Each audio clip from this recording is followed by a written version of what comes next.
Hey Rogues! Welcome, welcome! Happy Saturday! Welcome to the Rogues Gallery for another retro roguery. I remembered to turn on captions today, that's a good thing. I am feeling significantly better.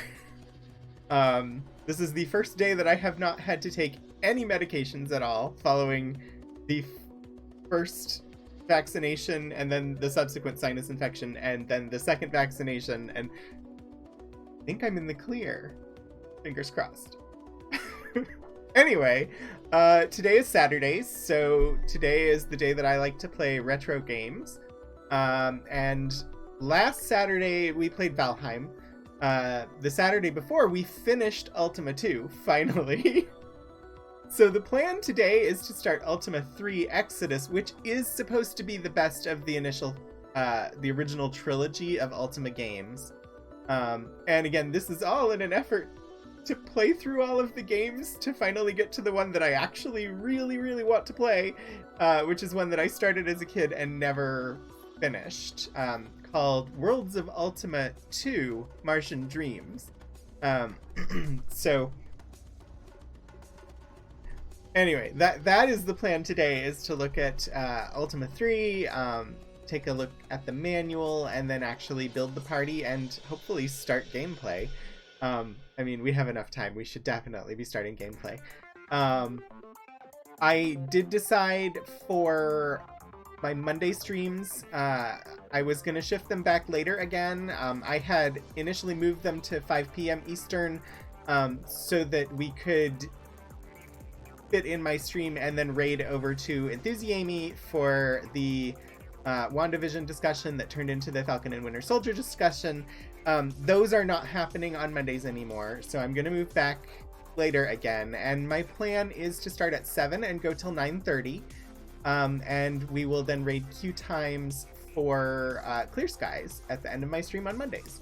So that is the plan for Mondays. Everything else should remain where it is, although I am looking at possibly trying to throw in something on around midday on Sunday, because we're getting close to the release of the Mass Effect Legendary Edition, and I have never played any of those games and want to play them and want to have like a dedicated time that is just for that while I continue to do Ultima and continue to do the Mystery Mischief kind of rotation of games on Mondays.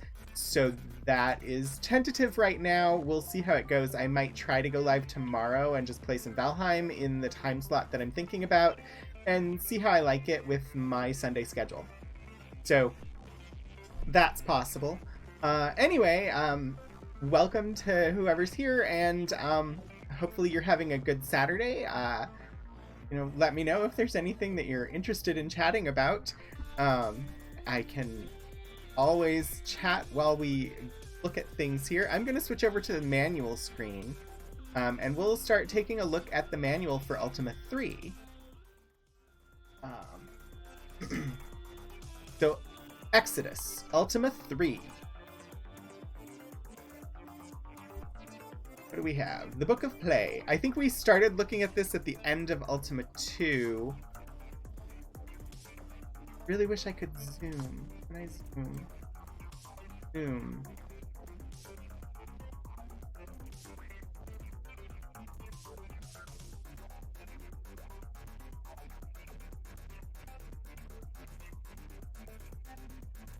Nope. That's not what I want. Okay, how do I get out of Zoom? No! Okay. I am being very bad at this at the moment. I apologize. Gonna 150%. Get rid of this tool. Stop it. I don't know how to... Okay. There. No?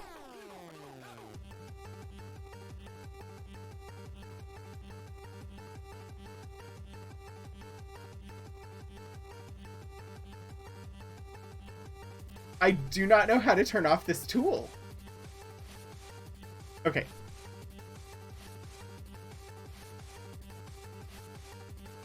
Well, I have broken things. There. Jeepers creepers. I have used Adobe Reader before. Really, I have. It may not seem like it, but I have. Okay. There. That should be better. Hi, Raikaro. Good evening. How are you doing? Well, thank you so much for the 4-month resubscription. That is really good to get after I just struggled to use basic tools in Adobe Reader.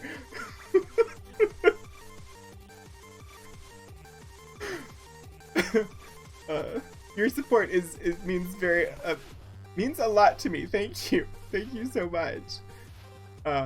Okay, I'm gonna start reading. Exodus, Ultima. Welcome back, O illustrious adventurers. Long has been thy sojourn in this strange realm, though 'tis a fitting respite for great heroes. Glorious are the names of those adventurers who slew the mighty wizard Mundane and his evil consort Minax. Yay! First COVID shot! Congratulations! I've got my sticker from, they gave me a sticker when I got my second one on Tuesday, but I waited to put it on until I was on stream. Lord British's minstrels still sing thy praises for the epic battles waged in the overthrowing of those two crimson necromancers. The Chronicles of Ultima 1 and Ultima 2 bear witness to thine effects on behalf of the good subjects of the realm of Caesarea. finally in the right age range. I got to be in an earlier group because the extremely flawed and very bad system that is body mass index said that I was obese, and so I was in an earlier stage for the state that I live in. I do have a few extra pounds, that is true, but by no means would I consider myself obese. But the body mass index says I am, so that let me get the shot earlier.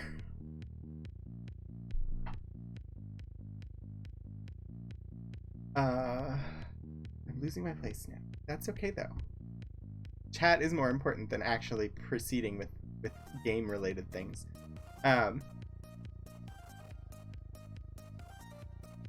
The time of thy rest is now over, or thou wouldst not be here if thou hadst not heard the distant braying of the war horns, or felt in thy blood the cry of kinsmen in dire peril. Thou art called, and from such a calling none of the people may turn aside. It is thy duty and thy destiny. Preparing for thy journey.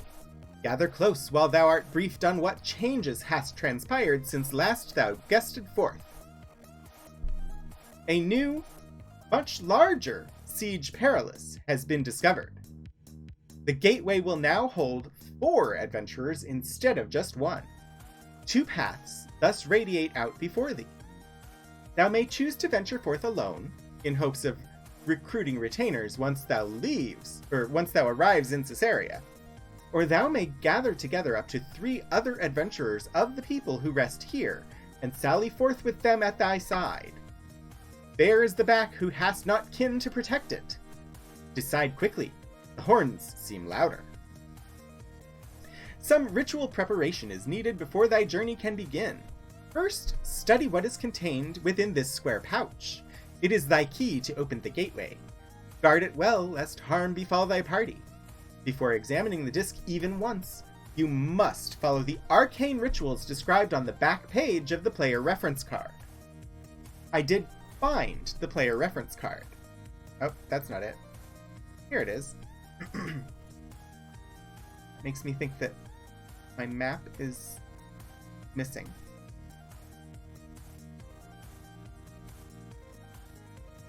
Map? I'll have to reopen the map. That's okay, though. So the player reference card that I had to go and find because it didn't come with the GOG version of the game, on the back of the player reference card.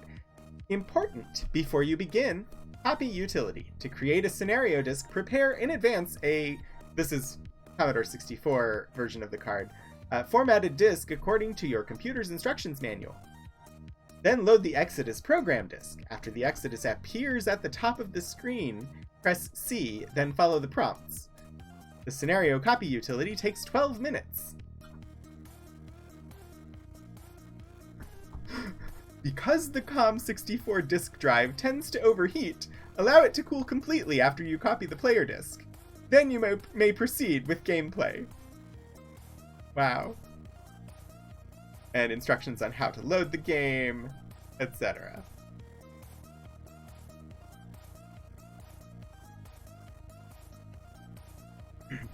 Enclosed in thy pouch is also a rare cloth map, which have a scan of. Don't know why it closed.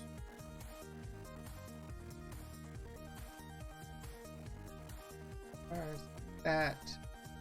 You should be able to see the map. The cloth map.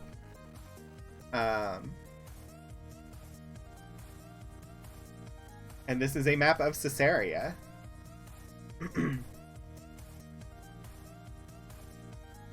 Still in the same runic-like writing that has been around since the first game. I'm sure we will look at that some more. I think this first square over here is Castle of Lord British. I recognize Lord British in this writing. It's kind of hard to make out right now. I'll have to do some zooming on that. Anyway, a reference card and 2 eldritch manuscripts. Unless thou art trained in mystical matters, open not these 2 books upon destruction of thy soul. Well, we're definitely going to open them, even though we will probably play a rogue. Which means we probably will... Well, no, wait, we get to create a party if we want. So at some point, we'll need the magic books. Both of these ancient books were presumed lost for many centuries. By means of portentous visions, Lord British's advisors were led to their ancient resting places. The manuscripts contain very powerful lore, whose time has come to be used again. It is said that the Wheel of the Heavens now heralds a great conflict, and that even the great Earth Snake will rise from the watery depths. The dreams of the wise are thus disturbed these days. Great evil walks the land again. The map of Caesarea is, alas, incomplete. The great cartographer Hawkwind was gravely wounded by a roving band of brigands before he could finish the map. None of the towns, castles, dungeons, or other special places are shown. You will have to use pins or markers to indicate where each lies, as you find them. It is rumored that much lies hidden, just out of sight. The reference card contains the alphabetical commands. While the functions of most commands are obvious, several have subtleties. We can cast, we can fire, with a range of 3 squares, which is much better than in Ultima 2, where our range on everything was 1.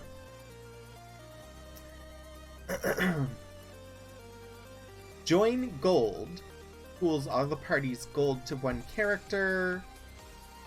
Look. Useful before entering unknown places or terrain. That's new. Negate time is the trademark of a master thief. Nice. Other.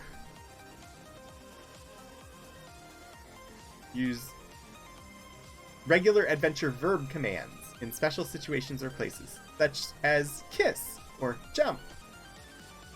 Jump cliff. Peer. With the aid of a special item, thou can gain an overview of where the party is located. On the surface, the map is of the entire world. In a town or castle, it shows all the inside areas. When used in a dungeon, all of that level is visible. Even the ladders, doors, and special objects are shown. Yell allows words to be screamed over a distance. Very useful when being chased by a dragon. Yell, open! Gate! Now that everything has been studied, and whomever of the people thou couldst muster has been assembled, it is time to begin the ritual. First insert the disc marked program side into thy machine, and with all gathered around the machine, activate the power. Shortly, a viewport is opened through the gateway. Kinsmen engaged in mortal combat with a dark creature can be seen. Suddenly, the battle ends. You are too late to help, but never too late to avenge. Follow closely the instructions shown on thy living machine. All adventurers must now gather around the machine. Total concentration among the party is necessary for the gateway of the Siege Perilous to open. A moment of transition is experienced, then through the gateway. I'm going to read first and then we'll do stuff. After the darkness of transition clears from thine eyes, a sample view of Caesarea appears. After a moment's inspection, press spacebar. Thou art now offered 3 choices. Return to the view, organize a party, or journey onward. Only the first letter of any option need be used to select that option. Return to the view offers reflection upon the realm's features. Organize a party is where thou shouldst begin. Thou art presented with a long list of options. Examine the register, create a character, form a party, disperse a party, terminate a character, and main menu. Journey onward begins the adventure. The first order of business is the defining of characters and the formation of an adventure party. Examine the register displays the name and classification of each type of character. The first 3 letters before each name give the character's sex, race, and profession. The 4th letter states the health of the character. G is good, P is poisoned, D is dead, and A is ashes. If the character is already part of a party, a diamond will appear next to their name. Create a character allows the adventurer to develop kinsfolk or retainers. Each character reflects the personality of its creator, so choose the following carefully. Assign a number from 1 to 20. Name the character. Up to 13 letters may be used. Sex, male, female, or other. Race, human, elf, dwarf, bobbit, and fuzzy. Profession, fighter, cleric, wizard, thief, paladin, barbarian, lark, illusionist, druid, alchemist, and ranger. And then 50 attribute points to allocate. Form a party by selecting up to 4 members. Check with the register and use the number next to the character wanted. A party stays together until it is disbanded. Disperse disbands the adventure party and returns the members to the register. Terminate a character clears the character permanently from the register. Basically do that if you're having issues with a character. Main menu returns the party to the primary option list. We've got, in a picture, a bobbit alchemist, a bobbit wizard, an elf paladin, an elf illusionist, a fuzzy thief, a fuzzy druid, a human ranger, a human cleric, a dwarf fighter, an elf lark, and a human barbarian. Maximum attainable attributes by race. Characteristics of each profession. We looked at this when we glanced at this after finishing Ultima 2. So the lark is like a bard.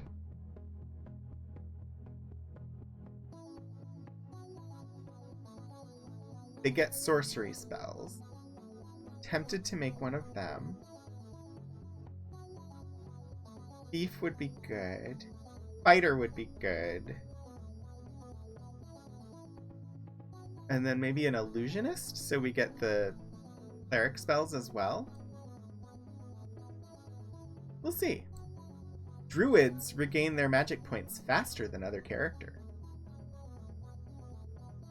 Each character that is allowed magic has a maximum magic point level, which is displayed with the party statistics. A cleric with a wisdom attribute of 25 will have a maximum magic point level of 25. If thou art a ranger whose intelligence is 15 and whose wisdom is 10, then thou will be able to only cast second rank B spells. The magic point level is only 5, half of 10, lower level of the 2 attributes. Every spell costs a different amount of energy to cast. A character replenishes that energy at a rate of 1 point per turn on the surface, and 1 point every 4 turns in a town or dungeon. Druids regain 2 points per turn, which is quite an advantage. Initial character races must be chosen carefully, or thy characters may never develop enough mystical force within them to succeed on thy quest.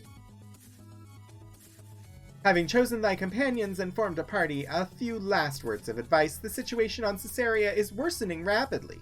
The darkness of evil hangs like a pallor over the Lord British's realm. Movement. Without the special items that can be peered into, a party can now only see that part of their surroundings as is not obstructed from view. Anything out of direct sight is shown blank. Trees, mountains, walls, and other such barriers will block their vision. This new viewpoint may seem somewhat confusing at first, but it is rapidly becoming familiar. Remember to check out each part of an area carefully. Many things are hidden just out of sight. Movement outside dungeons is different from inside dungeons. Outside, the direction keys, refer to player reference card, move the party north, south, east, and west. In the dungeons, the same keys are used, but they move the party forward, retreat, turn right, and turn left.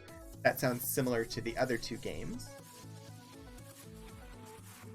As thou dost travel in a party, so doth the monsters.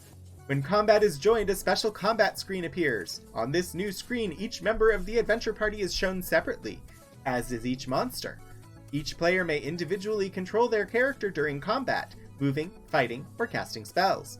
Beware, the monsters are permitted to attack on the diagonals, while the character can only attack horizontally or vertically. Why? Why are we limited to orthogonal combat when the monsters can use diagonals? Watch out for monster formations where 2 or 3 of them can attack a character at once in a crossfire. Few can survive long against such a withering assault. To attack, or cast, a spell against a monster when it is thy character's turn, thou must give a direction for thine attack to be launched. If a fighter wishes to attack an obnoxious orc that is next to him on the right, he can swing his sword by typing A and then east direction.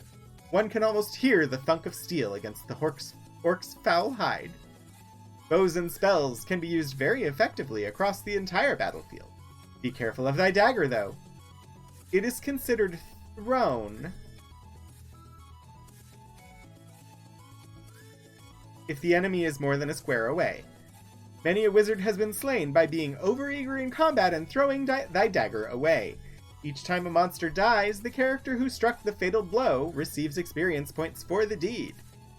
When a player accumulates enough experience points, thou will automatically rise in levels. Thou shouldst consider all parties on the surface as being malevolent. All the good citizens of Caesarea dwell within the towns and castle. Any party encountered on the surface or in a dungeon is thus an enemy. If thou art strong enough, attack immediately. If thou art new, or suffering from grievous wounds, consider trying to run away. Once a combat is joined, only one survivor emerges. And we have an illustration here. This view shows a party led by Shamino, whose status is good, who is a male human ranger, MHR, with 1 magic point, being level 20, having 1900 hit points, and 211 food remaining. Shamino and his devoted followers stop here at the pub to share a drink with their old friend and comrade Dupree.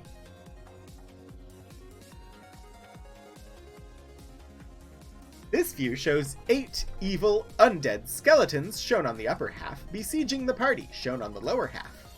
Shamino, player 1, is in the front ranks on the left. Fidesa is in the front on the right. Fleetus is behind on the left, and Sean is behind on the right.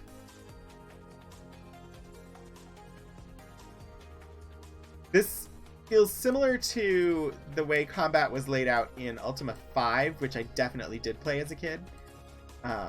Chests. When a monster group is vanquished on land, a treasure chest will usually be left behind. Some chests have much treasure in them, while others may be empty. Many of the chests, both above ground and below ground, are trapped. Either a clerical apar unem spell must be cast to disarm the trap, or a thief must attempt to disarm the chest. Some of the traps include acid, injures only the character opening the chest, poison, same, bomb, destroys the contents of the chest and hurts everyone in the party, and gas trap, affects the entire party. The dungeons have of late become particularly treacherous and deadly. Explore carefully and slowly, map everything. Secret doors abound throughout the different dungeons. Magical winds howl down the corridors, blowing out all light. If thou walks slowly, glimpses of faint mystic writings may be noticed periodically. Recently, a rumor has surfaced of an apparition that haunts a deep level of a hidden dungeon. There also exist many traps and pitfalls for the unwary. A thief is an excellent choice to have in a party. If the party puts the thief in front of the party, he will have an excellent chance of spotting traps before the party trips them. Many strange and wonderful places are hidden within different dungeons, such as fountains. Some fountains are beneficial, while others are poisonous. Always drink carefully at a fountain. Most of thy party's progress will be on foot. If thou art fortunate, thou couldst capture some of the wild horses that roam the plains. Travel on horseback is much faster than on foot. Ships are very scarce. The pirate fleet has sunk most of the regular ships. When thou hast a ship, thou needst to maneuver it. To sail a ship, one must learn the ways of the winds. Thy ship may not sail against a wind, but must tack around it. Watch out for sudden shifts in the wind, for the wind is a fickle elemental force. View shows the party in a deep, dark, deadly dungeon, heading south into a room 30 feet deep and 20 feet wide. 2 mysterious treasure chests. Liz!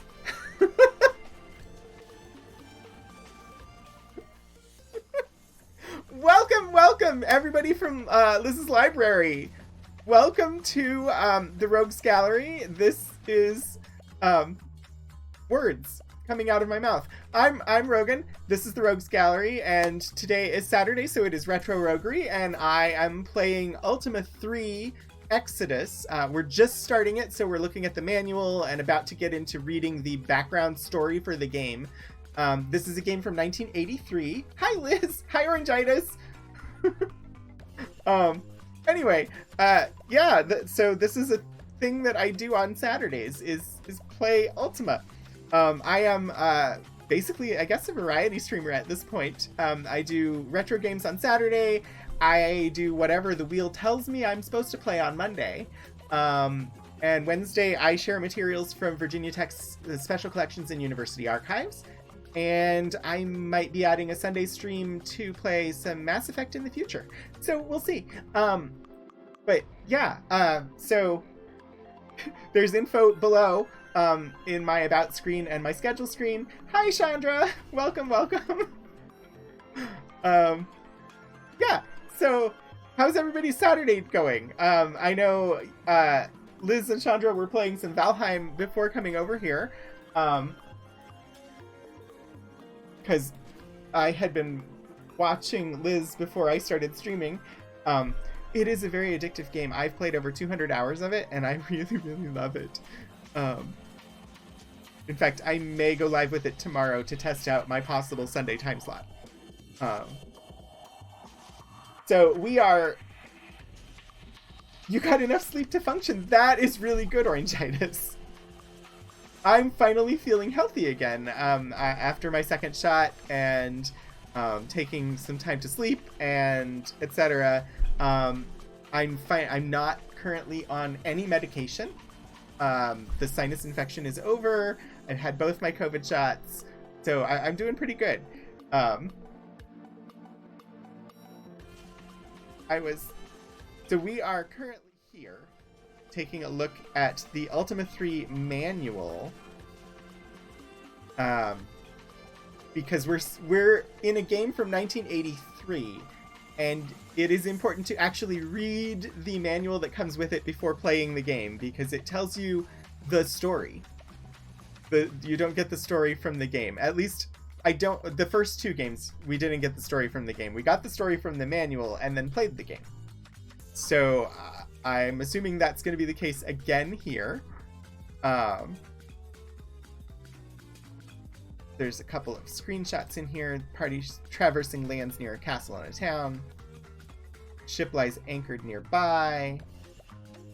Horse grazes. We're seeing evolution. This is the first game where they're letting us have a party of players. And it also seems like we're going to go into battle screens that are kind of similar to what you might recognize from like early Final Fantasy, where you would have the enemies on one side and your people on one side and take turns going. I think that might be how it functions. I'm not sure. The greatest transport are the hidden moon gates. They're similar but less powerful to the Siege Perilous that has brought thy party hither. Passing through a moon gate when it is active will teleport thy party to hidden powers. Access to many glens of the old knowledge are restricted by the moon gates. No creature of the dark can ever break through the wards that protect them. Coming and going of the moon gates is somehow related to the twin moons, Trammel and Felucia, that grace our skies. The cartographer Hawkwind was supposedly greatly excited about a discovery concerning the true nature of the moon gates when he was attacked. The success of thy quest may well hinge on thou solving this ancient mystery.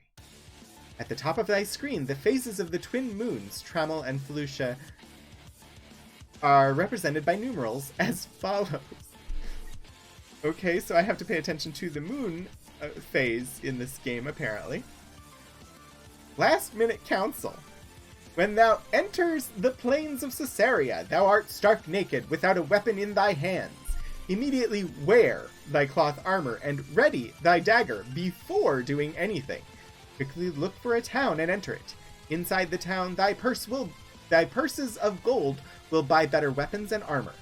Thy party's ability to survive depends as much on the quality of its equipment as on the quality of its leader. Forget not to obtain food. Towns are widely scattered, and starvation is always so unpleasant to watch. If ever there occurs a need to just rest in one place until a certain time, thou may repeatedly hit spacebar. This does not do anything but pass time rapidly. Of course, remember that the monsters are still moving and that food is being consumed quickly. Despite one's finest efforts and diligence, it is not possible to complete thy adventure on a single foray. Do not be dismayed. All that has been accomplished is not lost. As Lord British's champions, thou art aided by his great wizard. Every time thou enters or leaves a place, the state of thy souls is reflected in the great mirror that hangs in Lord British's chamber that he might view thy progress. When thy party journeys onward, next time, the wizard will invoke a mighty spell and restore game automatically. Thy party will resume adventuring at the last place visited, or the last location thou used the command quit. Thou art now as prepared as possible to face the trials of thy quest. Drink deep of the fellowship of thy companions, for the morrow may bring thy parting. Now, from the main menu, journey onward. May the gods of the people grant thou victory. The Realm of Caesarea. This be a digest of town shops, citizens, and monsters. Refer to it often, especially the monster section. Know thine enemy. Weapons shop. Guaranteed not to break for 1,000 fights, or thy next of kin gets double the purchase price back. That's the first hint I've seen that our weapons might break. The Armory. Anytime thou dost sell armor or weapons, thou needst to re-equip thyself afterward. The Grocery. While the typical fare here would never be considered gourmet, the food does not spoil on long adventures. Oh, does this mean we're not going to have McDonald's in this game? The Guild Shop. The Thieves Guild offers at a high price tools of their trade. The guild shops are difficult to locate at most towns, as most towns have driven them out. The Pub. Relax from a hard campaign and enjoy a cold draft. Bartenders hear strange rumors sometimes. A few pieces of gold may loosen a tongue. Remember though, gossip is rarely totally truthful. The Healers. In remote areas may be found healer kiosks. Their restorative powers can be purchased, although the tariff is steep. The Stable. In 2 towns, the fine horses of Lord British may be purchased. However, they are only sold in lots that match the number of the party, so they are quite expensive. The Oracle. In secluded sections of some towns dwell gifted oracles. With their vision, they can provide much understanding of the occurrences in the world around thee. Knowledge is a costly thing, so bring a heavy purse. Citizens. Merchants, the mainstay of Caesarea's prosperity, they operate the shops in town to the benefit of all. Some are not very clever, and if a sharp thief is in thy party, then a chest or two might be stolen from under the merchant's nose. If thy thief is caught stealing, the entire town guard will assault thee. Well, that's not new. Guards. They resemble big bouncers at tough bars. All brawn and no brains. If a crime is detected within a town or Lord British's castle, each guard will pursue thee to the boundaries of the palace. Most guards are very difficult to overcome, but rumors have been circulating that some guards are not completely honest. Interesting. Jesters. They entertain Lord British with their antics. Occasionally they even harass visitors. Any of the regular player types may appear in the towns and castles. Speak to all of them. Some hold valuable clues to the locations of hidden items. Very rarely are renegade monsters seen in towns. These monsters no longer serve the dark, but now serve light. Lord British, the august ruler over all the people, widely regarded as a fair ruler, he will richly reward those who serve by his side. Monsters, land. Orcs, goblins, trolls. These 3 creatures are of evil. are the result of long ago mutation wrought by magic. As they were created by magic, so can a wizard's spell dispel them from this plane.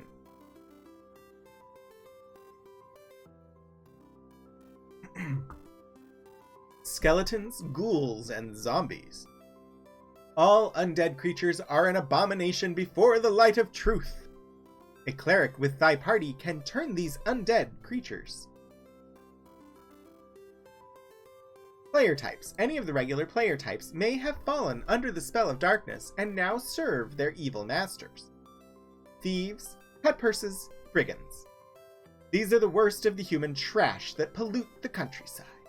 Thieves can steal any weapon or armor that thou hadst, except for those with which thou art equipped. The brigands man the pirate ships and fiercely control the ocean. Giants, golems, titans. These creatures have no special attributes, but their huge size makes them very formidable opponents. Watch out for the force of their war hammers. Pinchers, brattles,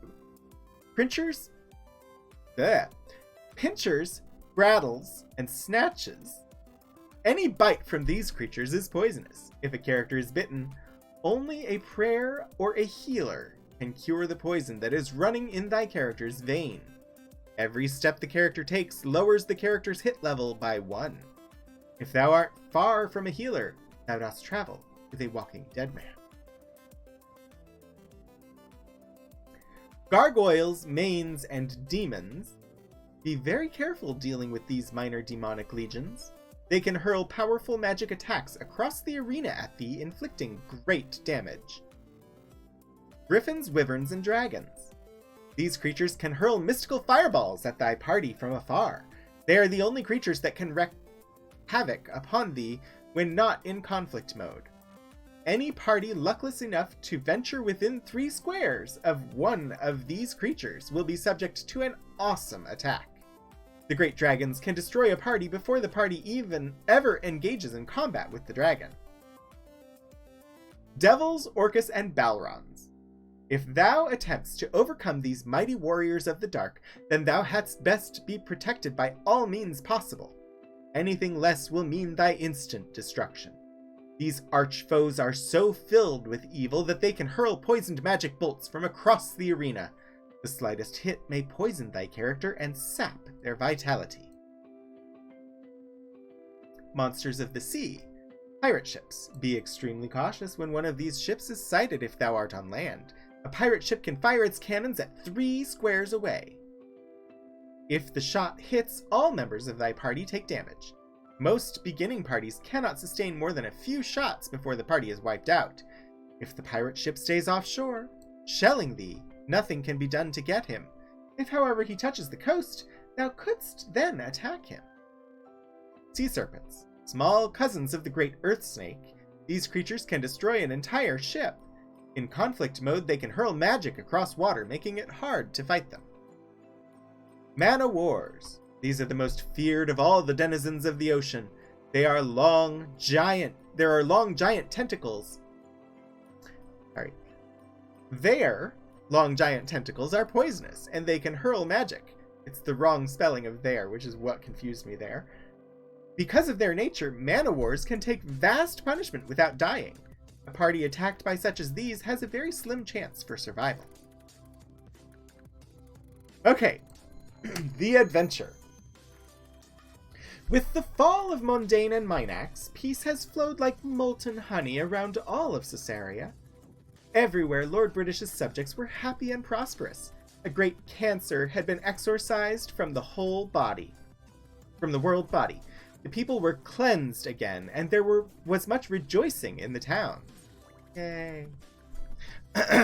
Even the orcs had disappeared from sight after the fall of Minax's castle, as chronicled in Ultima 2.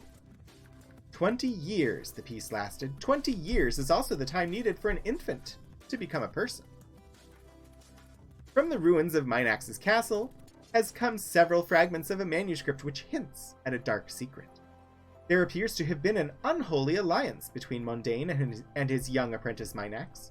Something had fructified from that union, But whether that something was of man, monster, or demon, the manuscript fragments were eerily silent. What had become of the hellborn prodigy? No clues existed. Just here for coffee. Yeah, deja vu.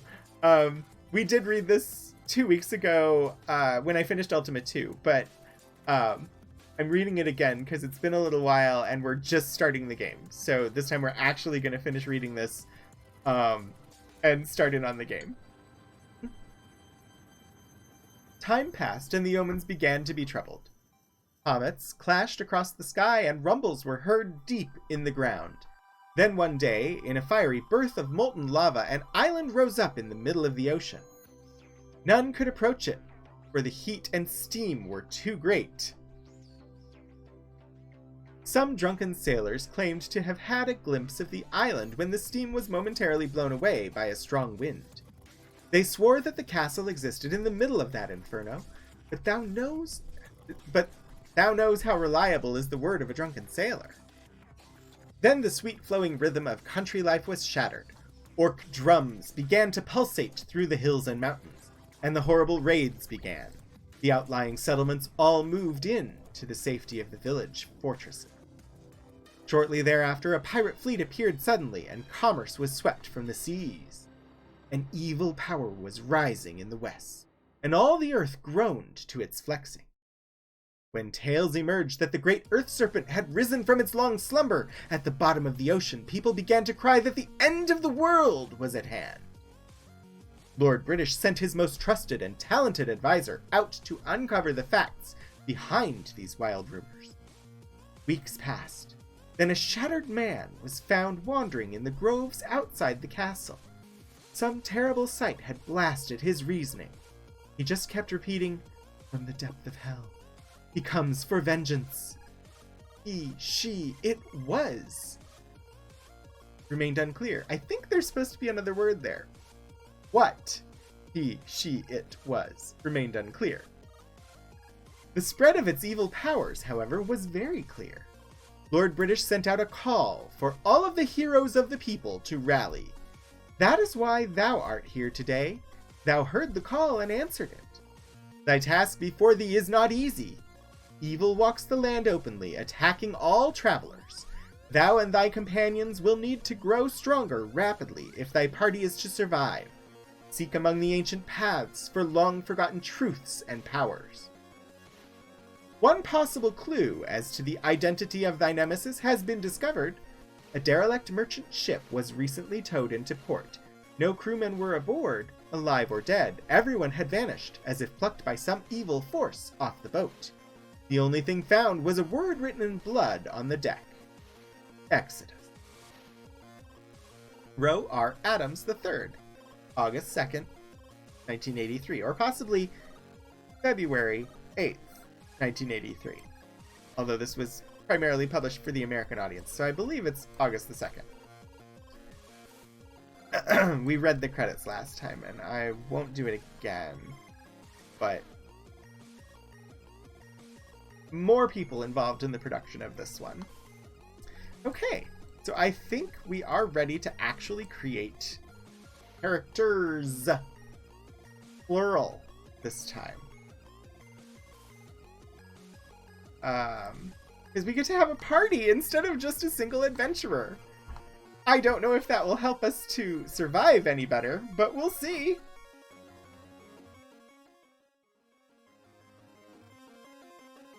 Alright. What do we got? What do we got? Press space. From the depths of hell, he comes for vengeance! We want to organize a party. Do I need to hit enter? Oh. Party organization. Examine the register. Sure, I don't think there's anything in it. There's nothing in it. Create a character. Entry number 1. Name. Our first one will be Krogan. We'll go with...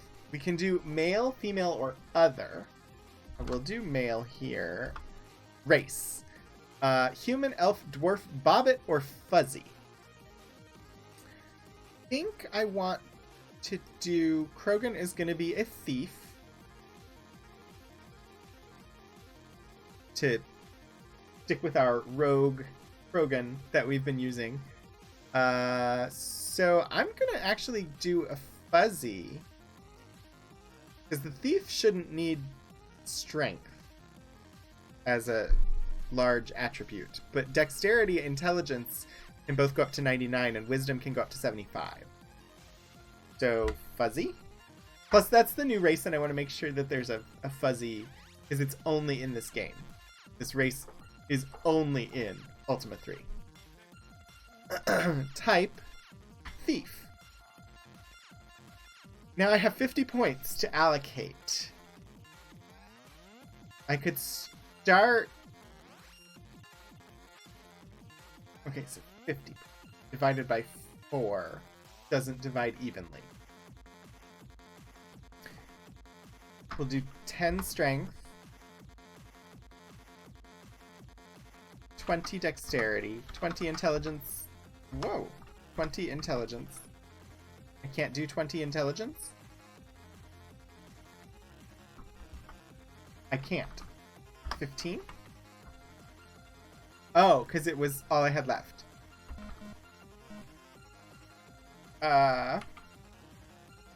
No. Let's try that again.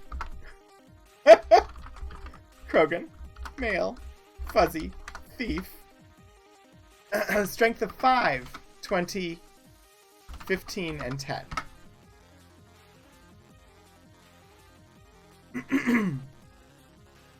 12.5 is the average.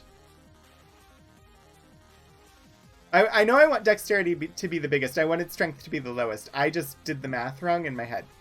Because I didn't do math in my head. Alright, so we can have 4 characters.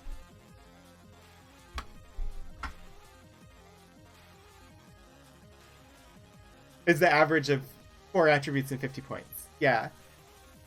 No, that is very helpful, Chandra. Thank you. We definitely want a fighter. I want a lark. And possibly either an illusionist or a druid. I think we should do the fighter next. I need a name. I need a name for a fighter. Any suggestions?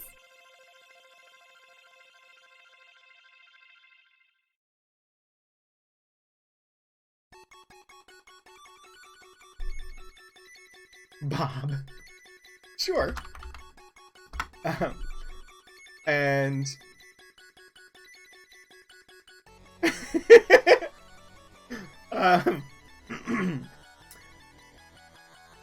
for no reason at all, Chandra. At all. I think I'm gonna go with Bob. Bob is female. Bob is a dwarf. And a fighter. Dwarf should be a good fighter. We're gonna go 20 on strength.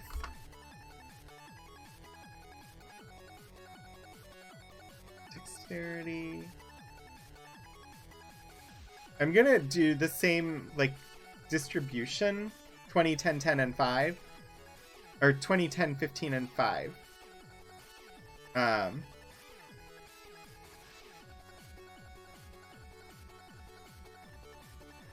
Dexterity, I think, will be the 15. Intelligence is 5. Wisdom is 10.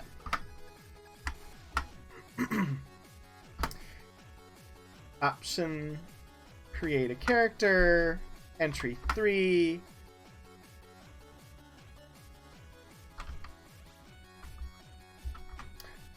We'll put in... I don't actually know how to say it. Sihilder?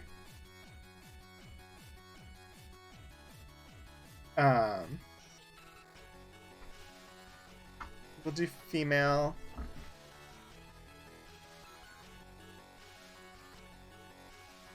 Hild? That works for me. Say Hild. That's how you say it. Say Hild. Gotcha. Elf. We're gonna have you be an elf. And you will be a... What would you prefer?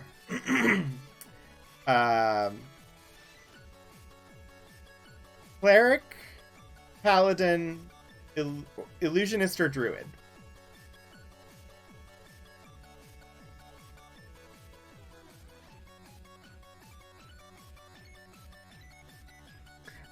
I think the druid, they regain their magic points faster than any other class, so I think they would be good.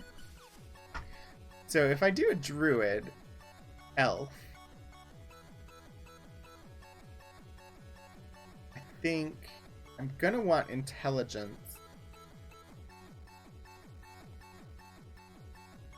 I think strength will be the 10. Dexterity will be the 15.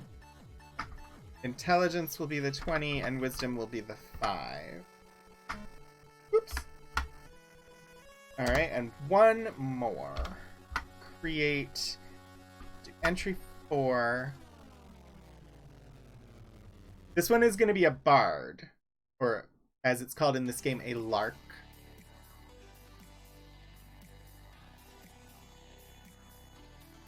Oh, let's see. I'm going to name this one... Oh my gosh. Just here for coffee. That is perfect. That is absolutely perfect.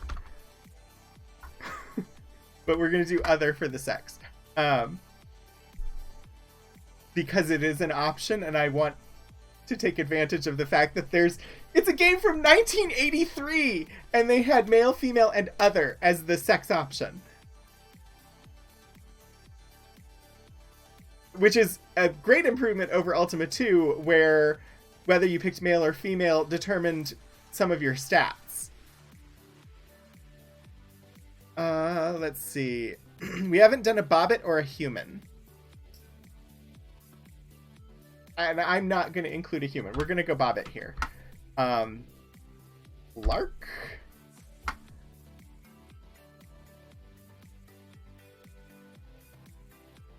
Alright. Bobbit. I think we'll do wisdom, intelligence, strength, dexterity.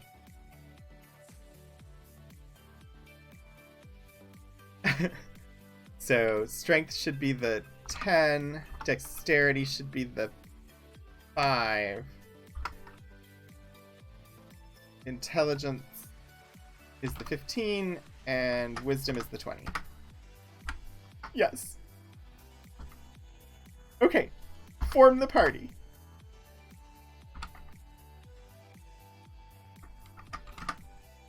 Formed. Alright. First terminate, look. I imagine it's just gonna tell us. Oh, entry 1. Krogan, male fuzzy thief. Status is good, meaning currently healthy. Currently bare hands and naked. Hit points 150, no experience, 150 food, and 150 gold. Okay, that's more information than I expected on that screen. Oh, right. Journey onward. Let's see how this goes. Oh, here we are. Got the wind. Where? Armor. Yes? Cloth.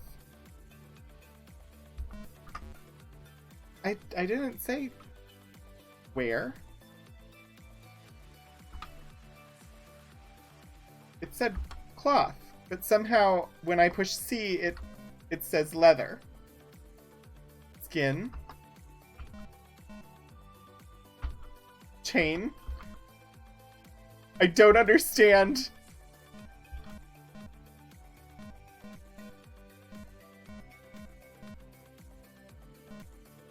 No, not quit. Not leather. There it is. B? For some reason, the letter B.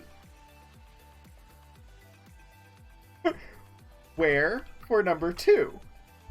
Cloth armor. Where for number 3? Cloth armor. Where for number 4? Cloth armor. No, I didn't have leather to put on. I tried and it said that I didn't have any. I'm just very confused about why B. Oh. It's this list. The first 2 games, whatever you did, you pushed the first letter of what you wanted. Now there's an actual list I have to refer to. That's okay though. We're learning. But not attack. How do I ready my weapon? Oh. Well, that doesn't pause the game anymore.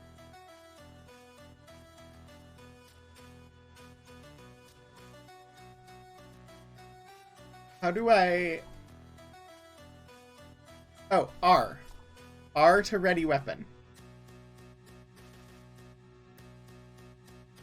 Ready stab. That should...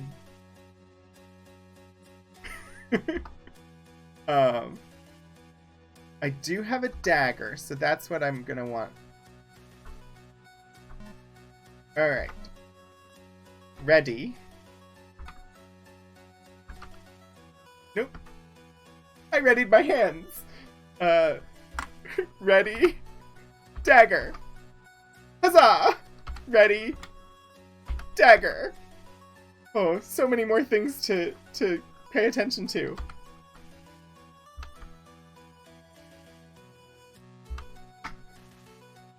I have successfully put clothing on all of my characters and weapons in their hands.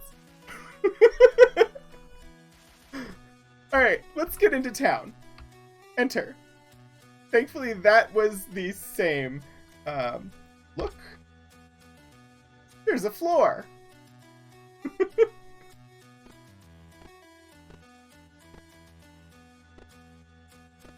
They are flashing.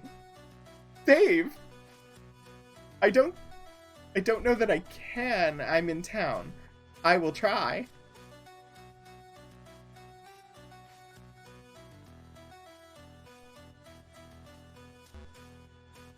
Yeah, only on surface. So can't do it in town. It saves when I enter town though, so it should be fine.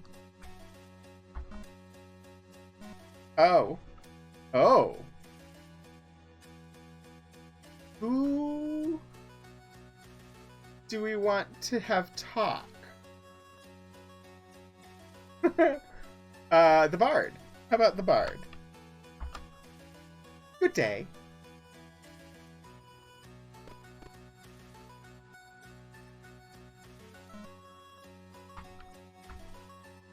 Interesting. I have to... Look. It's a guard. Why are they flashing?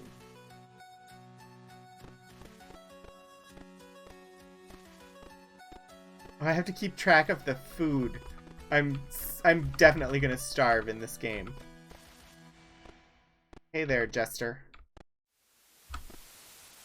Transact. He just says ho ho. Alright. I need to find the weapons shop and the armor shop and the other stuff like that. Exodus lies beyond the silver snake. That is our first clue. Exodus lies beyond the silver snake. One thing I wish I knew is if it's possible to pause.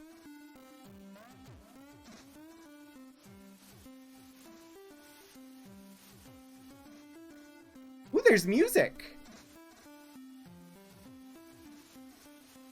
You stop Pretzel Rocks and toggle the music on. No?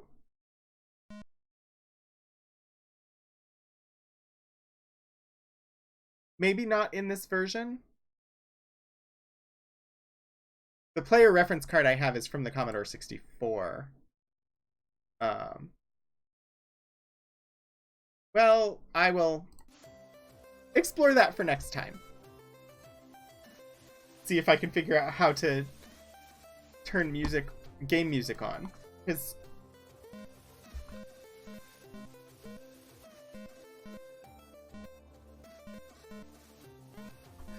pardon me while I try every button.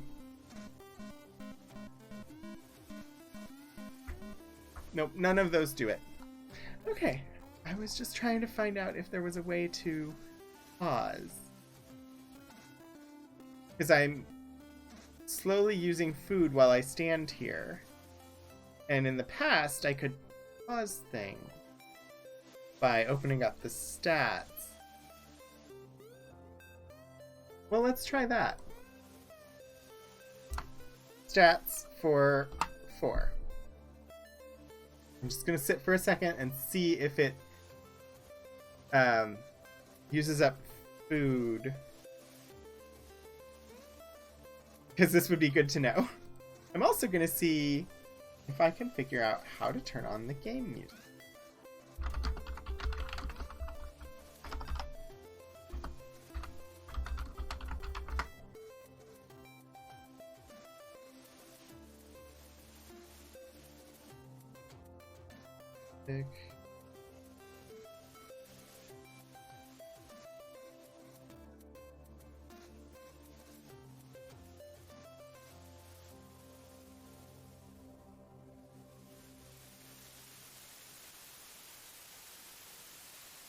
Really? Interesting. Well, I know that for the future. Apparently, the DOS versions of these games, which are what's in DOSBox from GOG, don't have the music. But there's a patch that I can install to get the music. Which is good to know, because one of the things I really, really liked about Ultima 5 was the music. So no music today, but hopefully next time. And it does not appear that we're using food while we're standing here with the stats open for Sage, which is good to know. So I do have a way to pause if I need to. Alright. You're the guy who told us that Exodus lies beyond the Silver Snake. Gotcha. We're at the pub.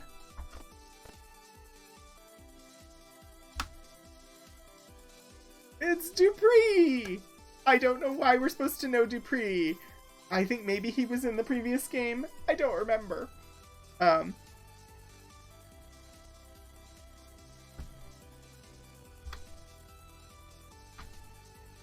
Here, friend, have a drink. It costs 7 gold pieces. Not right now.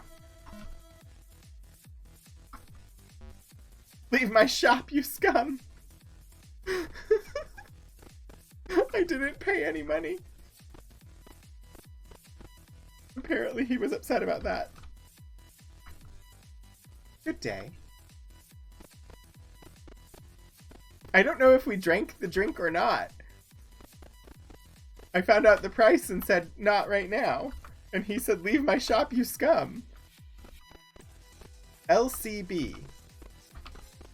LCB. Lord something British, I would assume. Okay, I have to find the grocer for sure. Definitely need to find the armorer and the weapons shop. Weapons! I'm talking to everybody, though.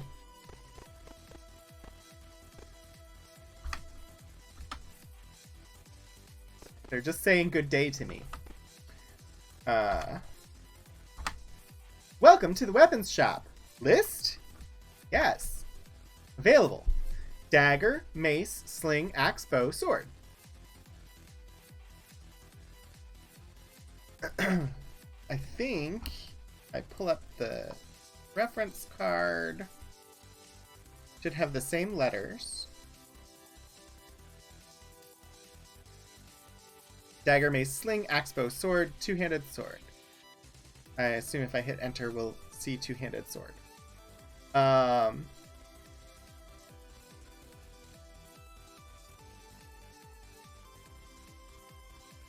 Okay. Right now, Sage is the one transacting. That is the bard.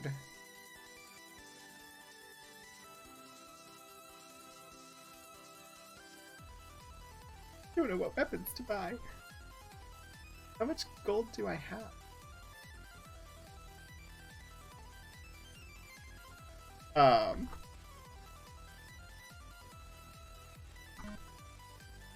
No. Buy.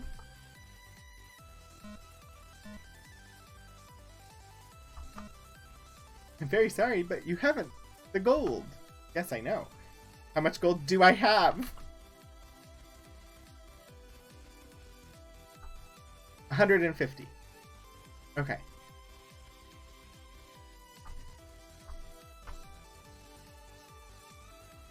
I'm also going to need to find out about armor.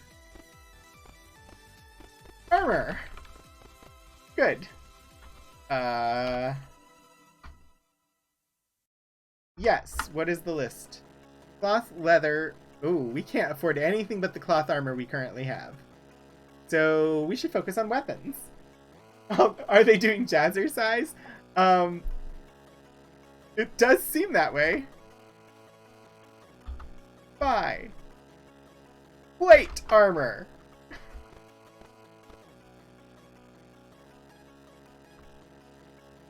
Round back. What's a round back?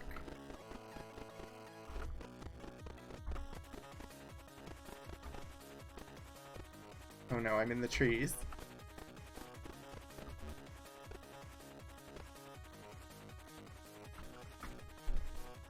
Only with exotic arms can you win.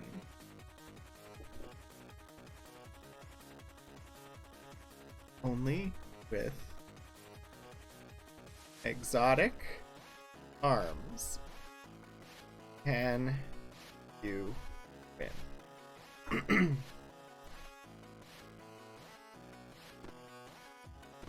That all you have to say to me? Talk to you with everybody. Okay. Only with exotic arms. Alright. We do need to buy weapons. So we'll start with Krogan. List. Krogan is the thief. Kinda wanna buy a sling.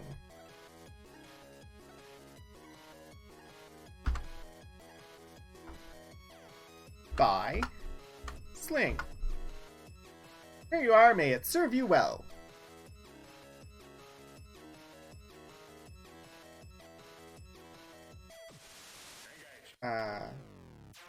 Nothing. What do I... No. Exit. I don't know how to exit a conversation.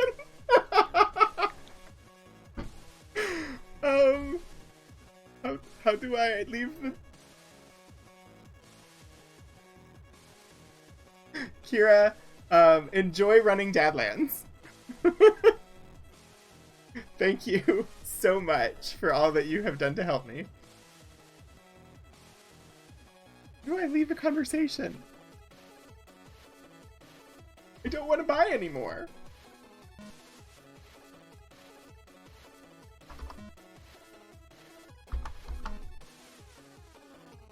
So far, the only way I know of to end a conversation is to try and buy something that I don't have enough money for. Which doesn't seem sustainable. Okay. The question is it party gold or was that personal gold?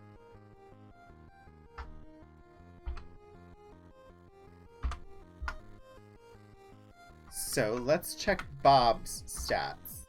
Bob still has 150 gold. Okay. Bob is a fighter. So we want to buy a sword for Bob.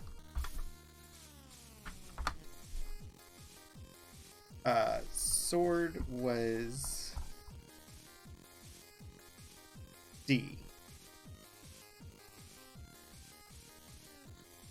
Right? No, D is the sling. Sword is G and costs 200. We can't afford it. So we'll go with an axe. No, because you're going to need to be able to buy food. So I think we have to buy a mace.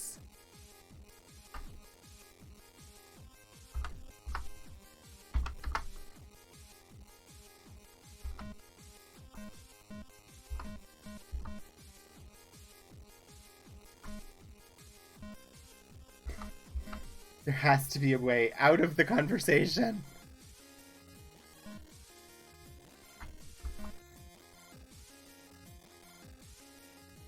This is a very pushy salesman.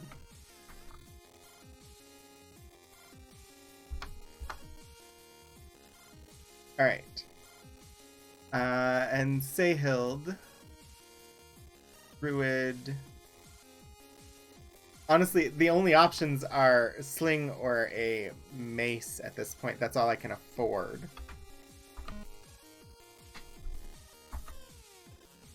Yes, list.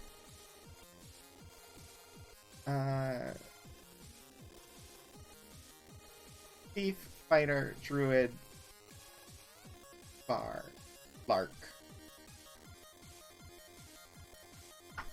Alright, we're buying another mace.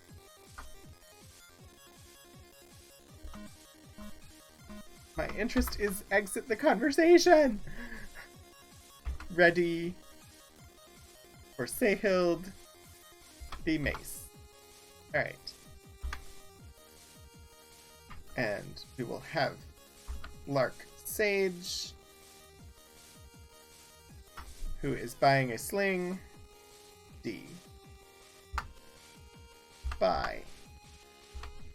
D. No. I hit the wrong button. Yes. Buy. D.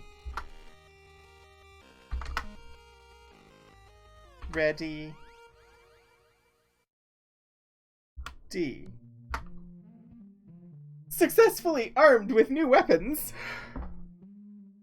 Let's find that grocer and buy some food. Thankfully, food doesn't seem to disappear quite as quickly in this game as in past games. But we are using food while we're in town, which didn't happen in Ultima 2.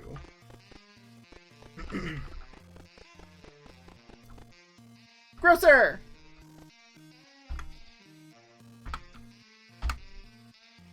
Rations are 1 gold each. Nice. 50, please.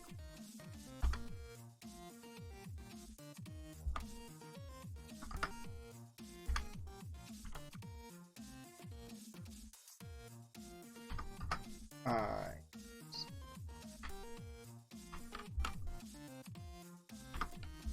Alright, everybody's got 186 food. We're better armed.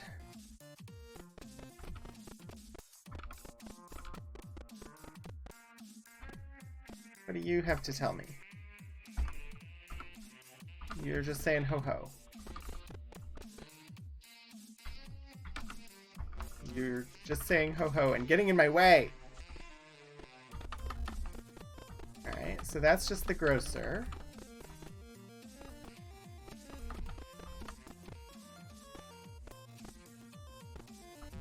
What's down here? Ooh! There's a cleric to talk to. If he doesn't run away from me, come back here! Oh, just good day, that's all you have to say? What does the wizard say? At least they're polite. Unlike the ones that attacked me in the town in Ultima 2. Dawn comes. Each new pair. Alright. Dawn comes. Each new pair. No idea what that means, but I'm writing it down.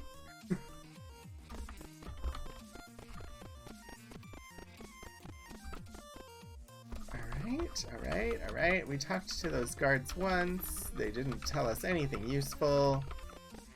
This is just the weapons shop again, right? No, that's the pub. Where they didn't like me because I didn't pay them any money.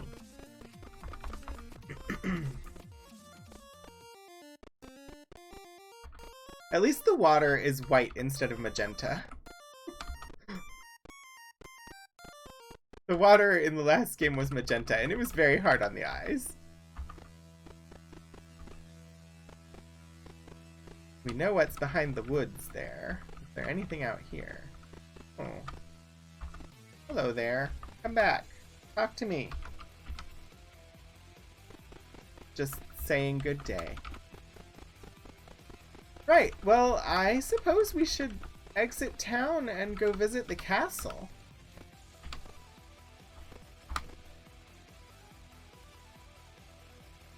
Please wait.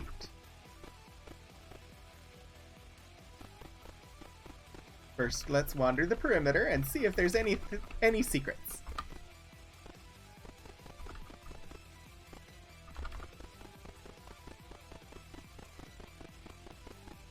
Well, that's a very monotonous side of the castle here. Oh. That says to me that I probably can get behind the castle, but only from inside.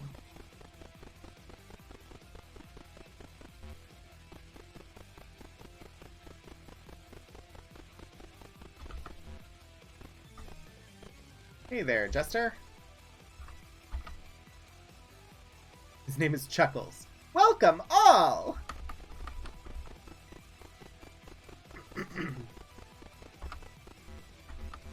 Oops. Alright.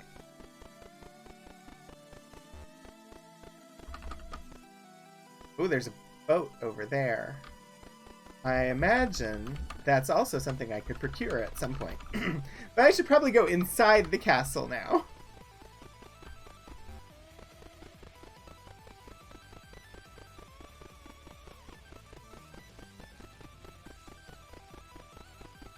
I hit the button many times. Alright. They've got trees and water inside the main gate of the castle.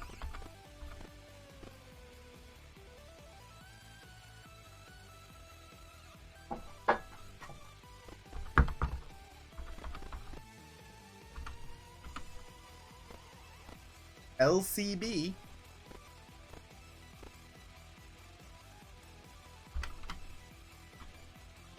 Iolo, singing Hoey Oey Hum. He's been doing that since the first game.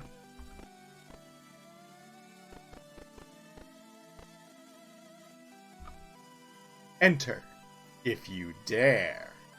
Well, that seems like something I must do. Open? No. Other is... Whose action? Command... Open? Door. No effect.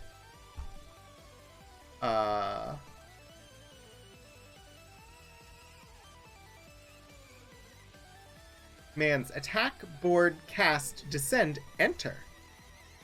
Fire, get chests, hand equipment. Ignite a torch, join gold, climb, look, modify order, negate time, other command. Here add a gem. Quit and save, ready weapon, steal, transact, unlock. Volume. Wear, armor, exit, yell, and status. Unlock. Whose key? I don't have a key. So apparently I have to use the unlock command to open that door. Which is similar to Ultima 2. I just rather just have an open command. But I guess it's locked. Oh, we found the mess hall. Phantom Fighter. The food stinks. Well, I'm sorry. I didn't prepare it. Eric is just saying good day. Cookie cries, like the food? Foods.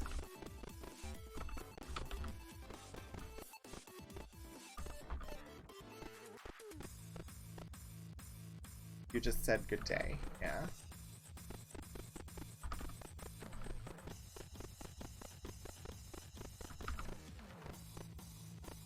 Oh, we found some place to get healed if we had taken damage.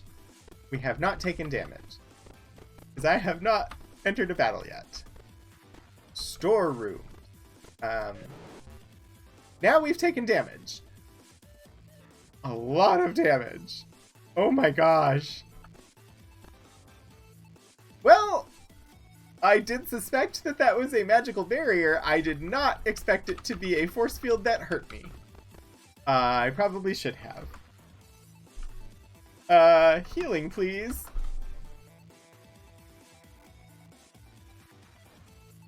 Your needs. 2 healings will cost 200 gold pieces. I mean, I will pay, but I don't have enough money. Oh dear.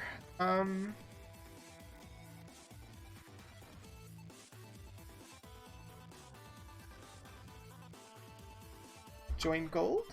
2, 1.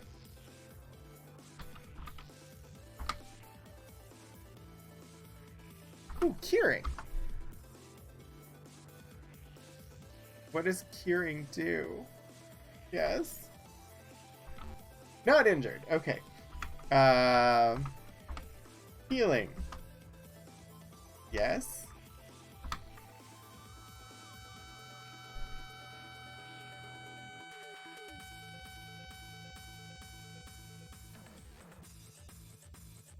And healed from the damage that I need not have taken. Okay. Well, we know how that works now.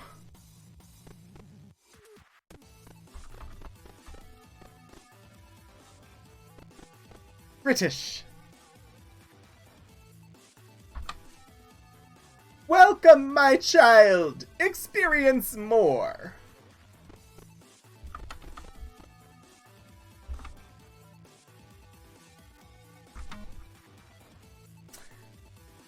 Want to pick locks. How do I do that?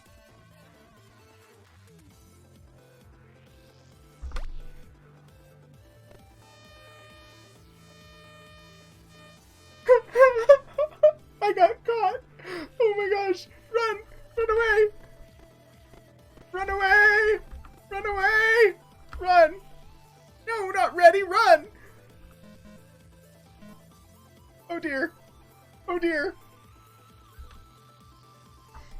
How do I run away?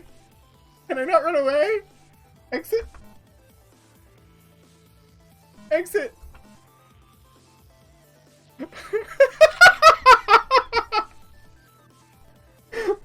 Well, I think we're gonna die. Player 3. Player 4, attack.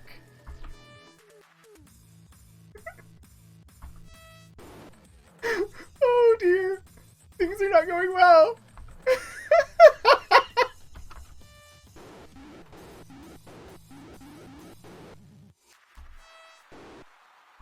I really wish I could have run away. I really was just trying things out.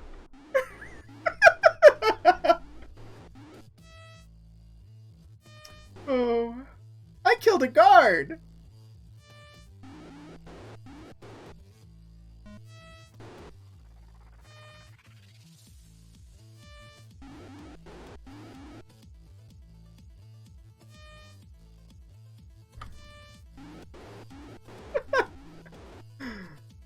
Oh dear.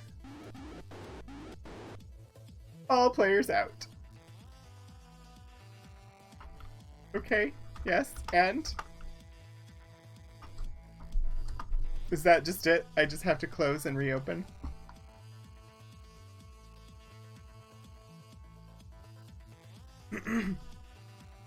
Well, it was bound to happen at least once. I didn't expect it to happen quite so quickly.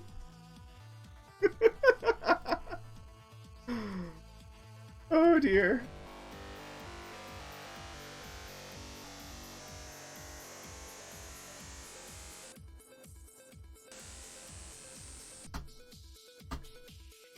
Alright.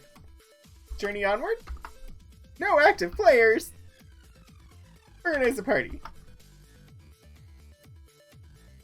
Examine the register. Form a party. Party in use.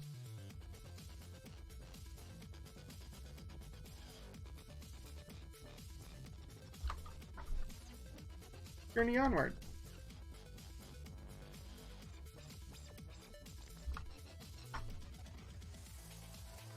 Disperse the party. Form the party.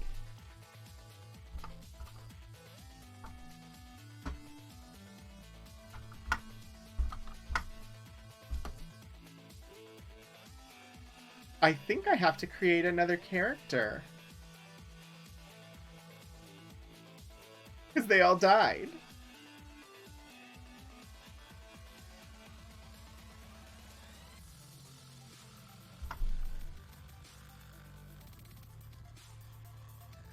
Look.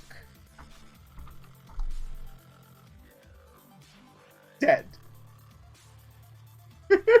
They're all dead. It's okay. I can create one character and resurrect. But all of the characters that I currently have are dead.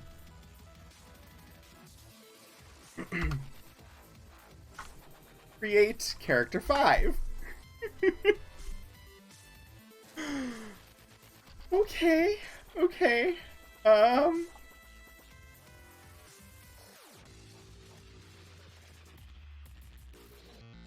This is all okay. We will have our first human. How's about that? We'll create a human. I'm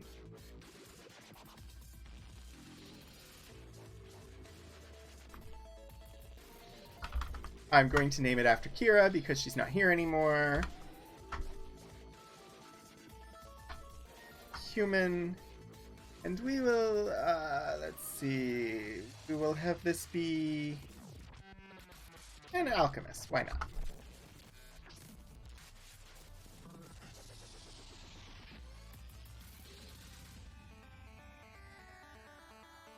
Sorcery.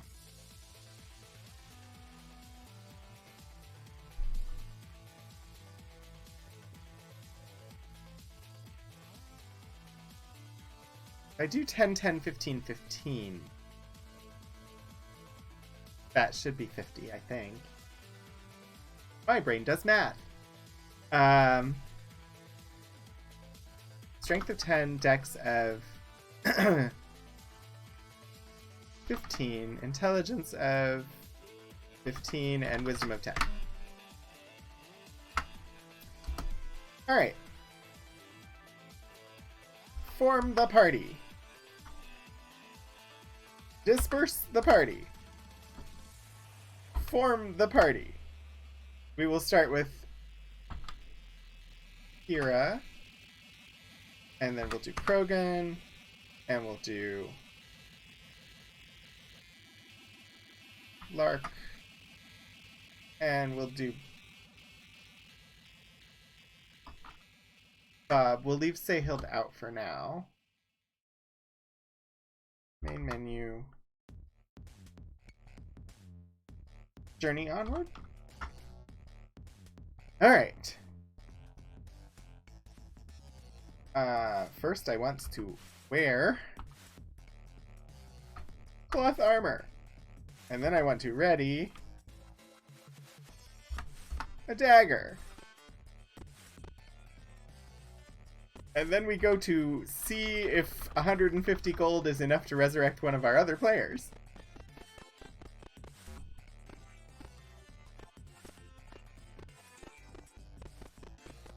I mean, this isn't bad. The chaos of me playing one of these games is fairly standard.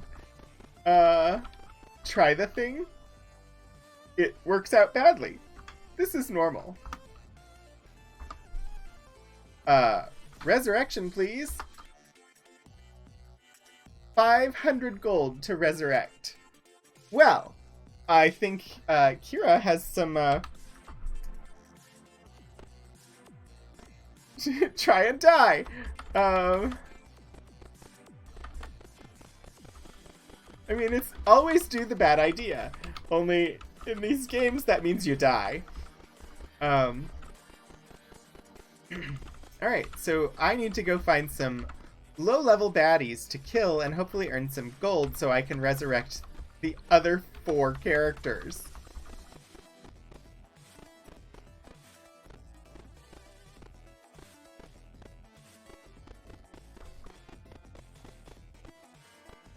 Why are there no bad guys? I'm very frightened by the fact... Oh, here we have an orc.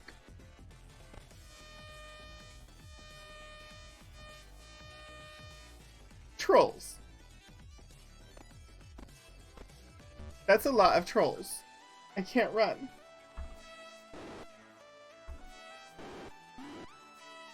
Also, I threw the dagger.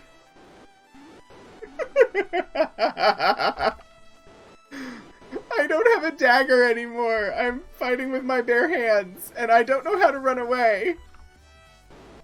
I'm doing really good at this game. Stop it. Get away. Don't attack me diagonally.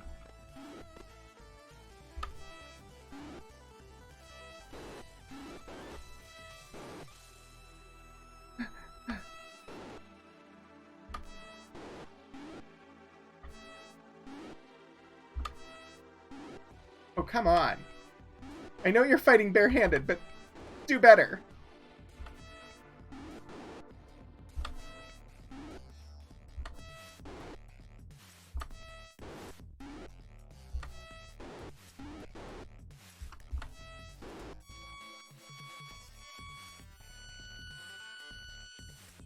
Yeah, the instruction was don't throw the dagger. So, of course, I threw the dagger. Oh, shoot. Oh. How do I open the chest? I know also I'm supposed to disarm traps on the chest first, but I don't have any way to do that. Get chest?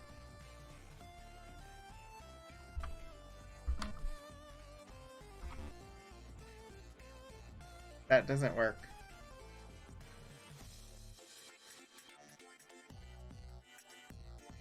I can't open the chest. Not here. Get chest. 61 gold! Huzzah! Please don't put me up against 8 trolls again by myself.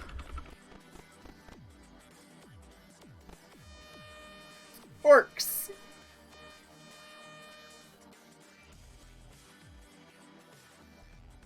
Orcs.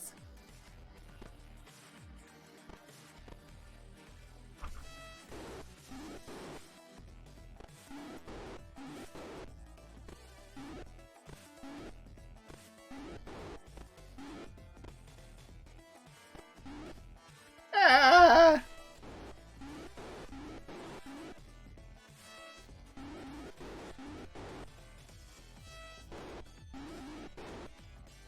I don't know how to retreat from combat.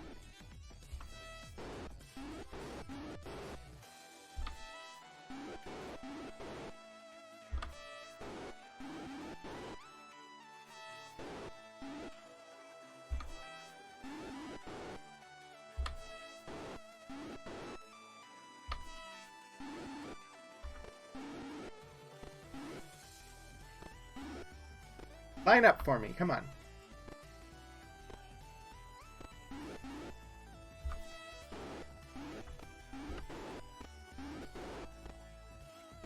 I'm so gonna die.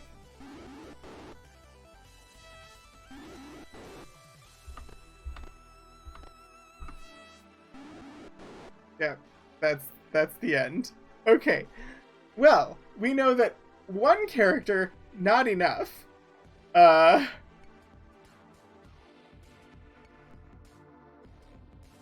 This is fine. This is all fine.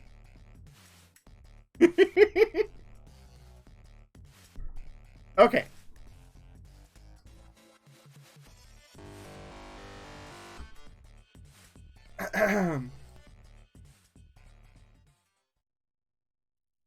Right. I need to organize a party, but I have to create characters to do it because I don't have any living characters. Now I need names. Names.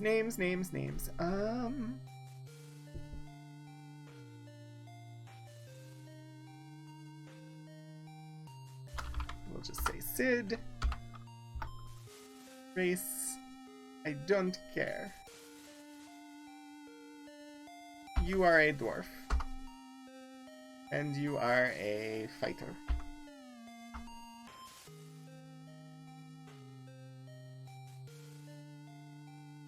$15, 10. Yes. Create another character. Entry 7.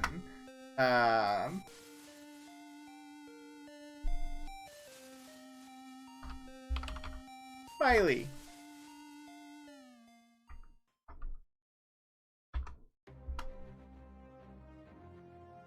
Fuzzy. You will be a thief with a strength of 10, 15, 10. Yes. Okay.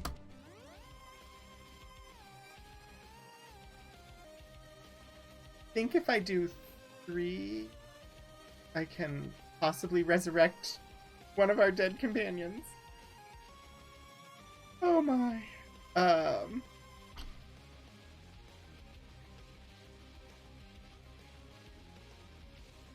Strength, yes.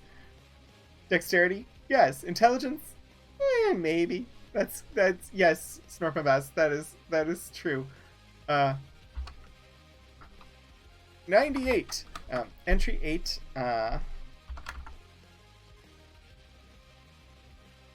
Yeah, sure, why not? Elf.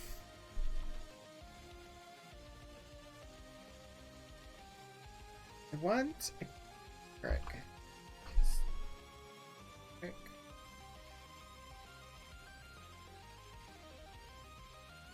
Even though Elf will not be the best cleric, it doesn't matter. This is a temporary character to earn enough gold to resurrect our actual characters.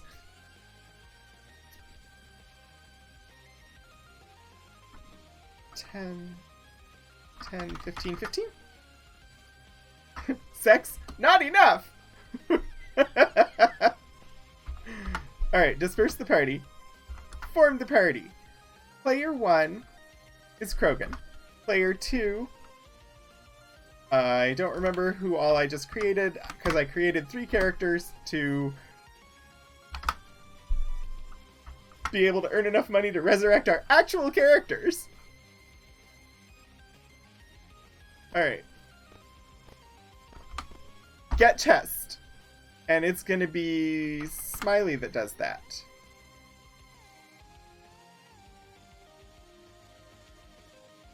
ELR to search. Search 3. -3?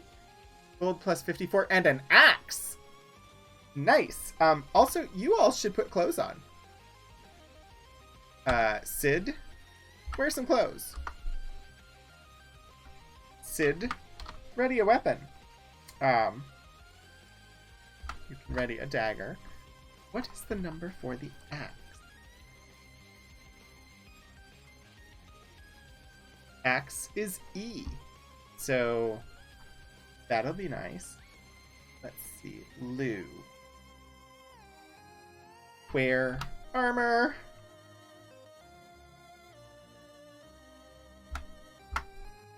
Ready.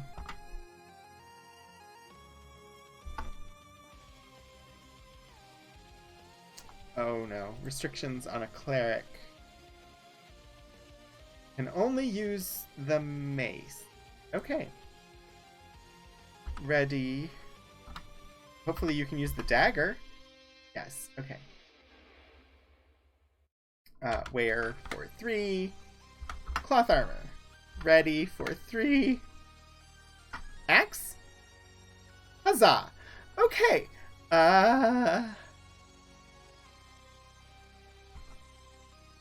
Stats. 150 gold. How much was it? It was 500 to resurrect somebody. So if we've got 350s, that's 450, and we just got some gold. I think if we consolidate all the gold together, we have enough to resurrect Krogan. Join gold to Sid.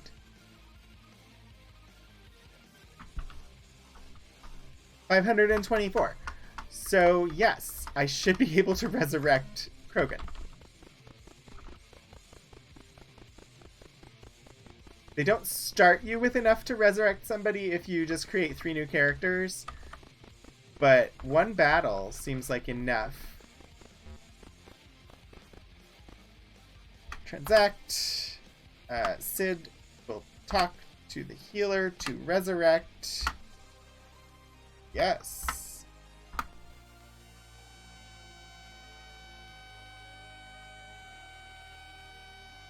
And if it's like Ultima 5, he'll come back with 1 hit point.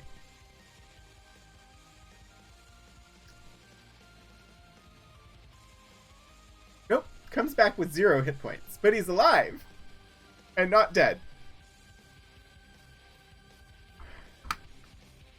Hit points, 0.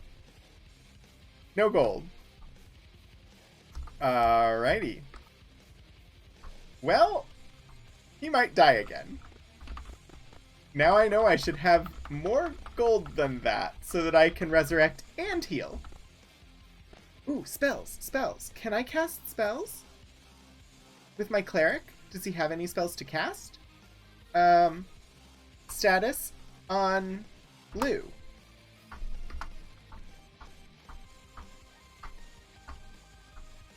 Dagger, cloth. Do I have to buy spells in this like in the previous one?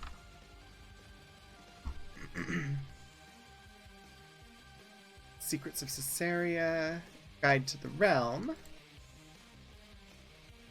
the Book of Amber Runes, that's for wizards, the Ancient Liturgy of Truth.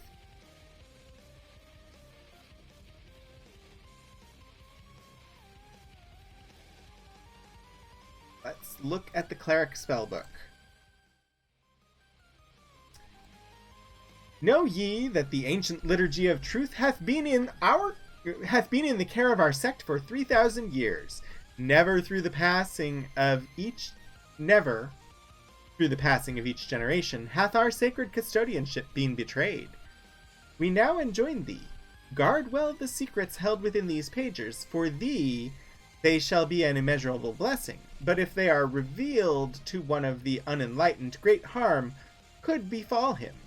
The proper use of the supplications contained within this manuscript will be thine aid in combating the evils of this world. The supplications herein are listed in ascending order of power. Most of them will be unusable until thou hast trod many paths and gained great wisdom. If thou devotes thy whole being to these truths, the power to perform actual miracles will be granted thee. As thou art exalted enough to be close to the One, the power even over life and death may be thine. Take heed that thou dost not use these precious gifts in a frivolous manner, but for the betterment of the order. Receive now my blessing through the dark veil of time. Know always that within thyself truth was discovered, and that this truth forms the basis of unyielding power. The prophet... something. Zoom. Zoom, zoom.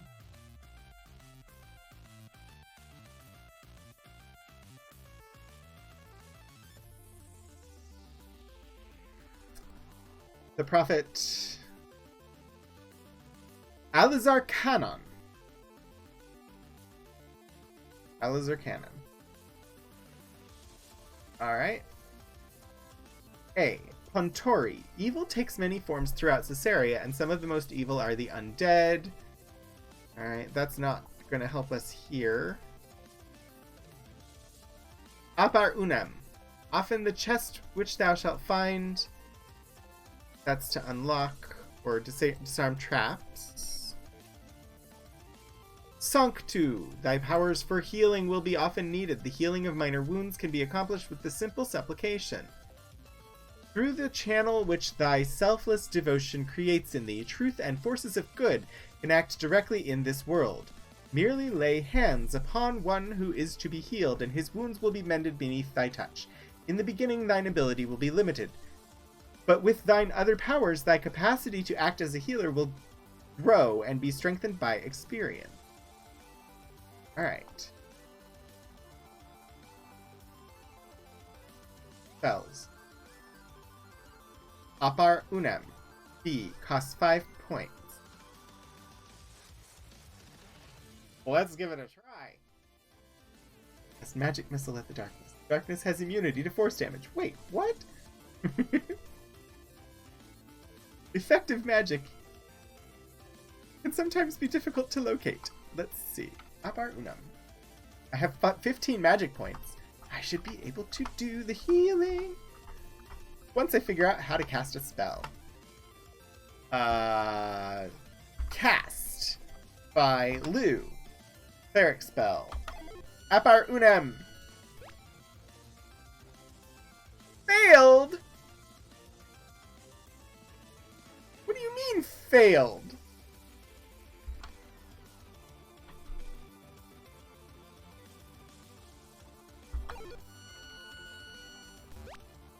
Oh, I'm casting the wrong spell.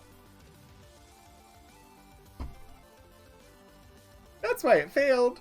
Because I'm doing the wrong one. I want Sanctu. Darn it. Alright, let's try this again. Cast by Lou. Cleric spell. I don't have enough magic. No! Well, I have 1 hit point as Krogan. Let's go!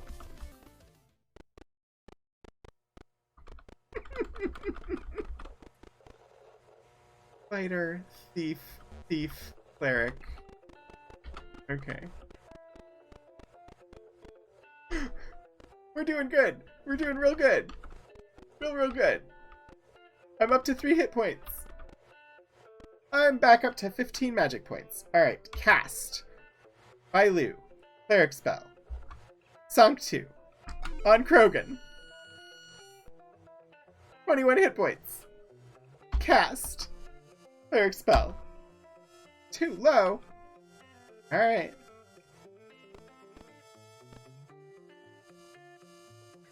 Cast.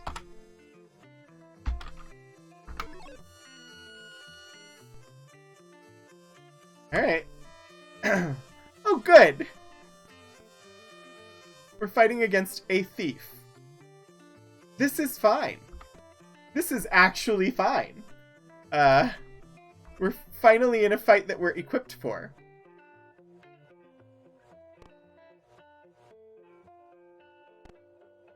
Wait. Did Smiley not go?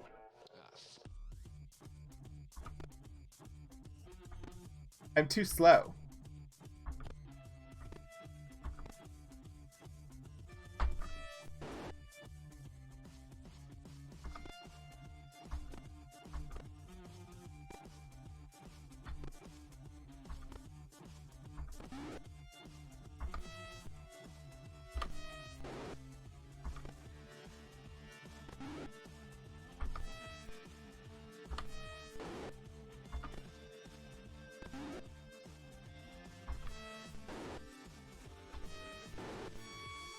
Victory!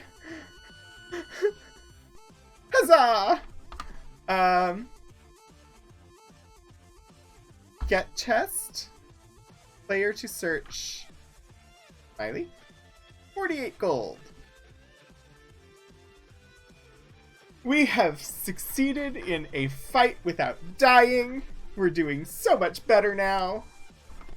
Gonna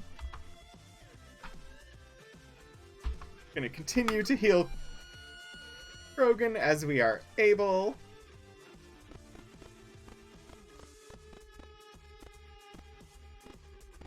And we will explore the land. I don't know. Here? I don't have any gems. I don't know where on the map we are. There's water. I'm guessing we're maybe here? We'll have to explore some. Find out. I also haven't figured out how I'm going to mark cities and things on the map, because I'm going to have to do that using the PDF software. Because none are marked. But we're actually not doing nearly as bad as we did in Ultima 2.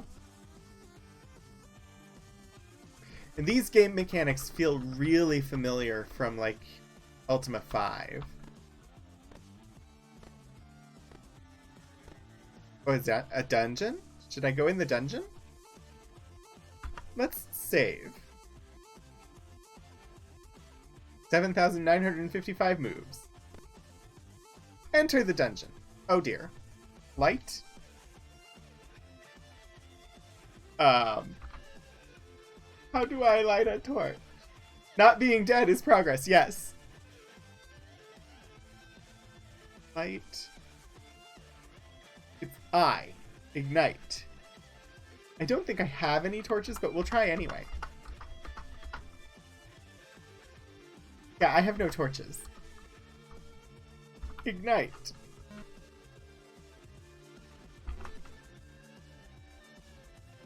Not a dungeon command. How do I exit the dungeon?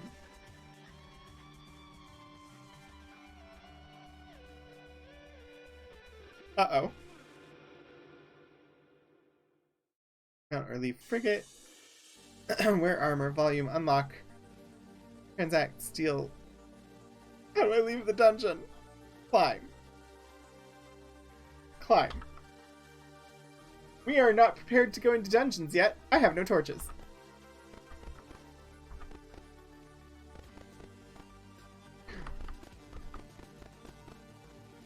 Everything's fine. Everything's coming up Krogan.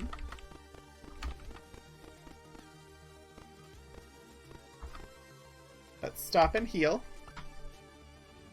Because I'm still not at full.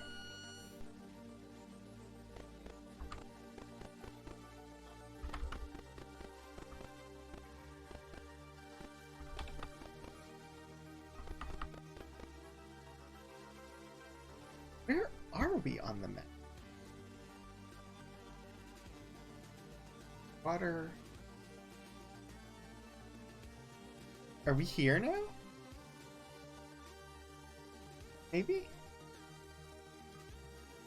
I have no idea.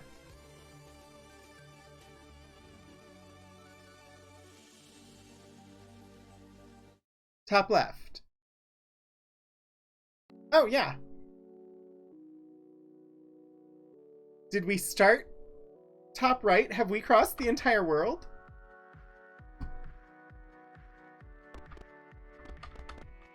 That seems unlikely, but also accurate.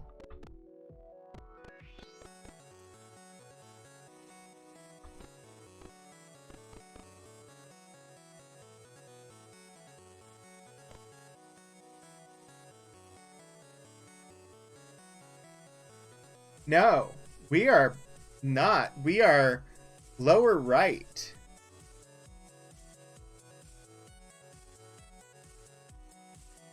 We're here. Here.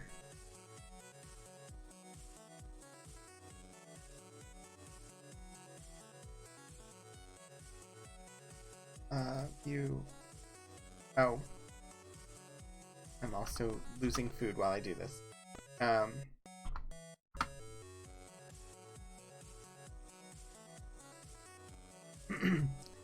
That's also possible that it wraps around. In fact, that's probably likely. Tools. Show me once. Oh man.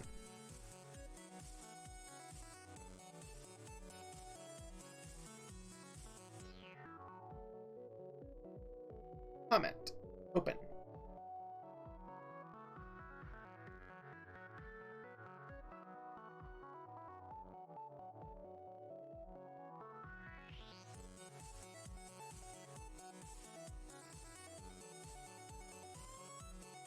Okay, that's... Alright, we're here, and there is... This is very bad, not what I want. But don't have anything better than this pencil tool.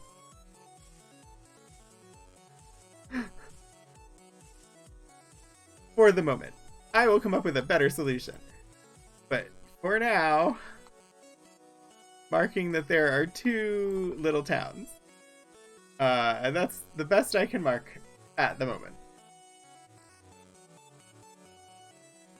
I won't remember what they mean. But, you know, that's a problem for another time.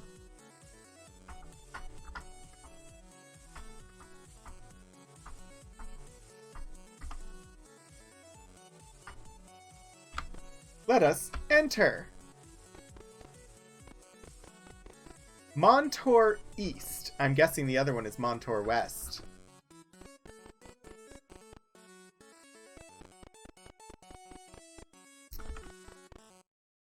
Well, hello there. I guess it's me. Jolly Joe says ho ho ho. The Brown Orc.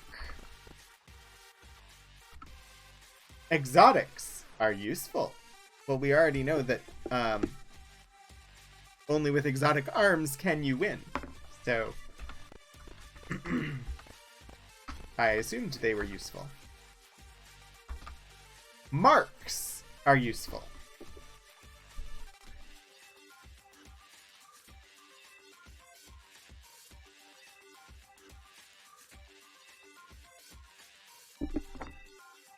When this came out, the only video game you'd played was Asteroids.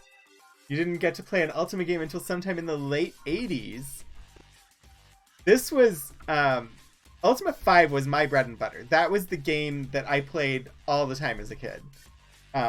I barely remember it, but sometimes one of the tunes from Ultima 5 will just play in my head at random times for no reason, and I have not played that game in forever. But yeah, the Ultima series is very, very dear to me because I played Ultima 5 a lot as a kid. Welcome to the pub. Here, friend, have a drink. It costs 7 gold pieces. You pay 7? What? Can't pay? Out, you scum! Well, I'm sorry. I didn't have any gold on me, and you were going to yell at me either way. They're really extensive games. Good day. In '83, you were too busy reading fantasy novels and watching fantasy movies. And computers were these rare things almost nobody had at home. I mean, to be honest, I didn't play this when it came out either. I was 4.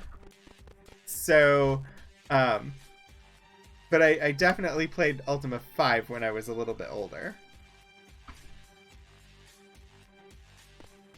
Yeah, the PC wave... We had computers fairly early because my dad worked in computer programming for the Navy. So we had a computer at home and it had some games on it and we were able to use it. You were 7. See, 7 I think would have been old enough to have potentially played this game. 4 was not old enough to play this game. we didn't start playing computer games until we were living in Virginia, and in '83 we were still in Hawaii. So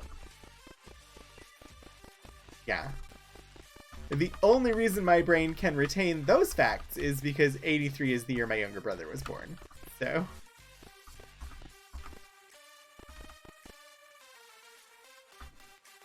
Baby Bob, bring me bucks. I don't know if I need to pay attention to that.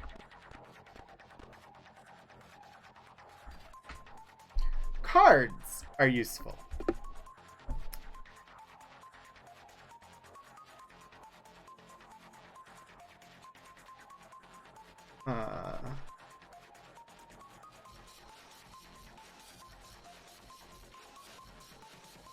So far, I've not encountered cards or marks, but apparently they are useful. We have an armor shop. Ace Armory. I can't afford anything right now. Acme Weaponry. That seems dangerous. No! No! Shoot. What was the weapon for the... D. D. Jeepers. I wanted to transact, not ready. Jolly Joe says, ho ho ho! Another guard shack.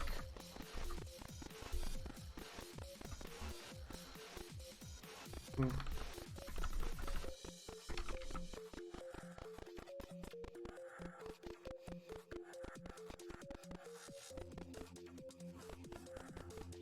I suppose we should explore the southern side of town.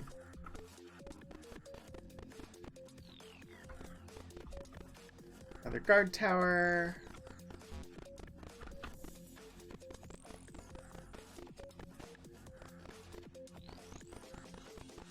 Fourth guard tower? Yep. Oh, you're the person that told us marks were useful. That's the pub. We've been all through Montour East. Let's go look at Montour West.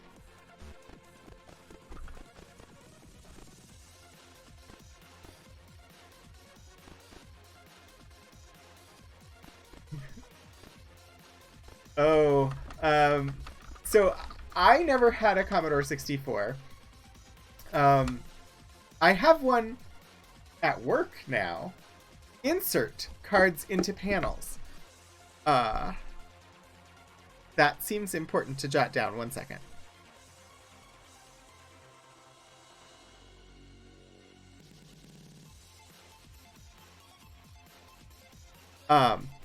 So we never had a Commodore 64. We just had like a PC that my dad built.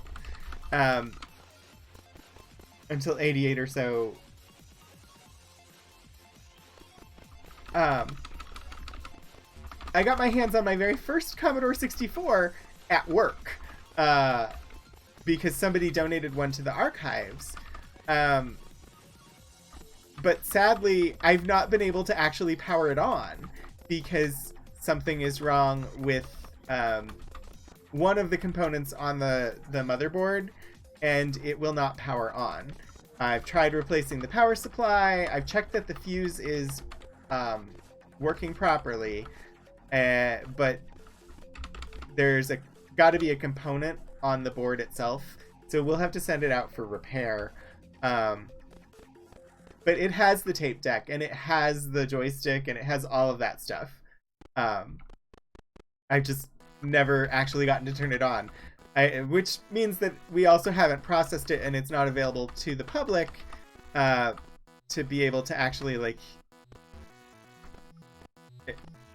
experience it, which is the plan of like the whole reason why we have the old computers that we do, is they're available for people to come in and use and get an experience of. But until we can power it on, I can't even fully describe what we have, because I don't know what all the programs are that we have until I stick them in the machine and see what they are. An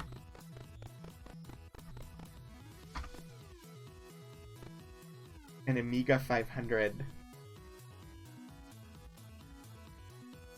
The first computer that I ever owned as me was just like I don't even know what brand it was. It was a personal computer that I got when I went to college in '97.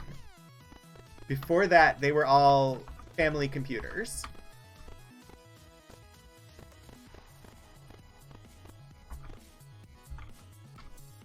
Jack the Jester in Seek the Jester in Castle Fire. Well, that sounds like a clue.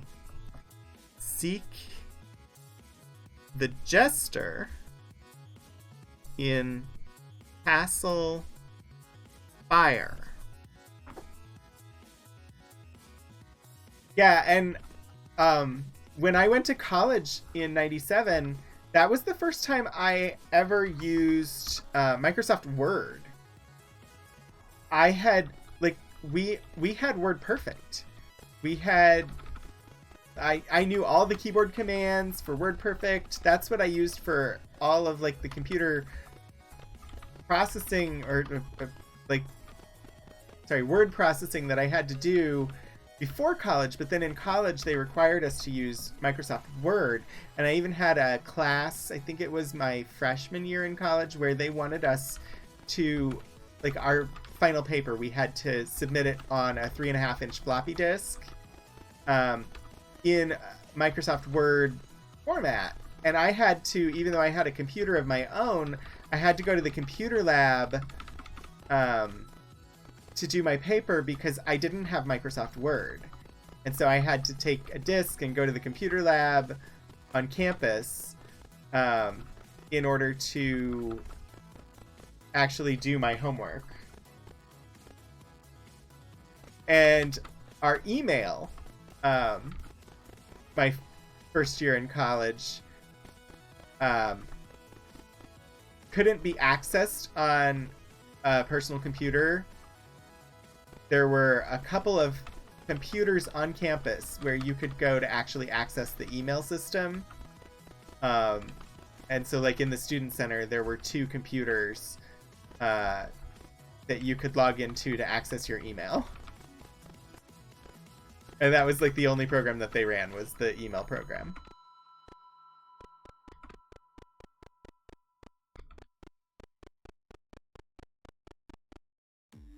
There doesn't seem to be too much here in Montour East. I haven't found a grocer in either of these places. And I'm gonna need food soon. I think we're all gonna die of starvation.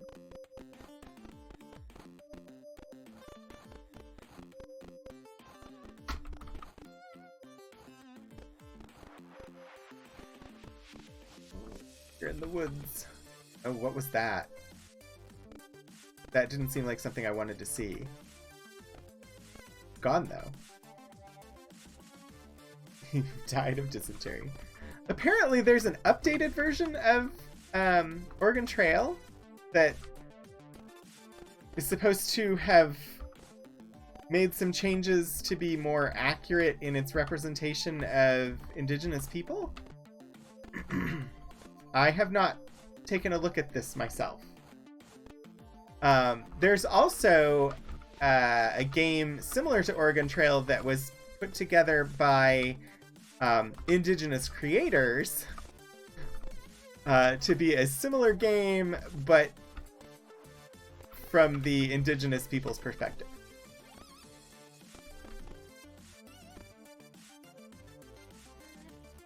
Are these going to be orcs or trolls? Orcs, but only 3 of them.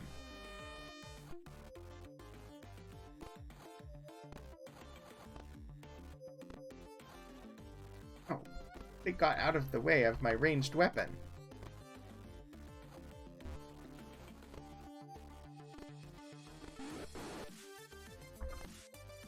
Attack.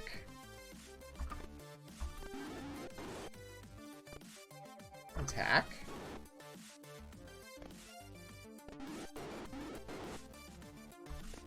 Attack. Attack.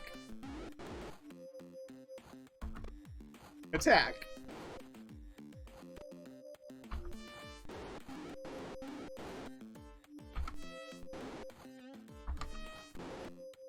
I have to make sure I'm not attacking with the people that have daggers when I'm at a distance.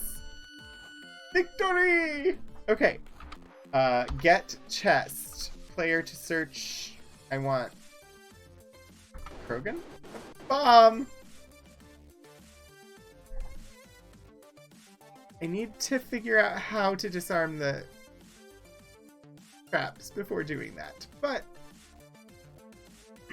we're alive! We have a little bit of money.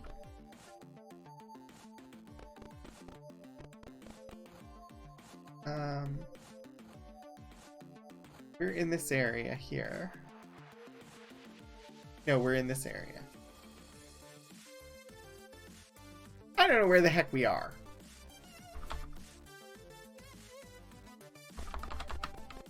The map seems so big, and then in-game it feels a lot smaller.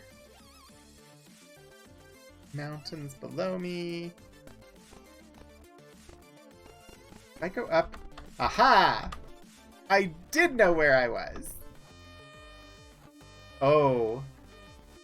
Lone thief. You probably shouldn't be here. You're gonna die. And it's gonna be fun.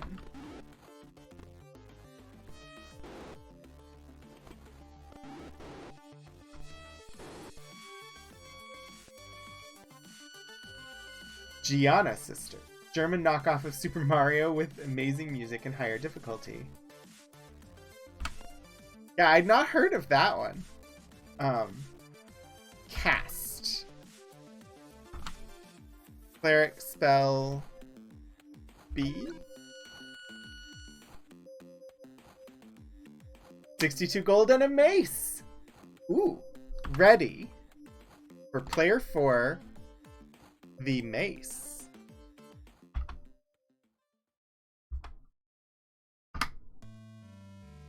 Nice.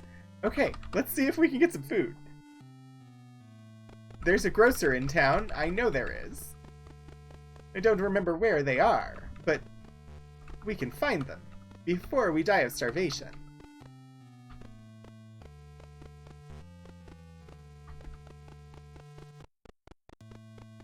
Are they down? The grocer! Alright, let's join funds. Everything to Krogan.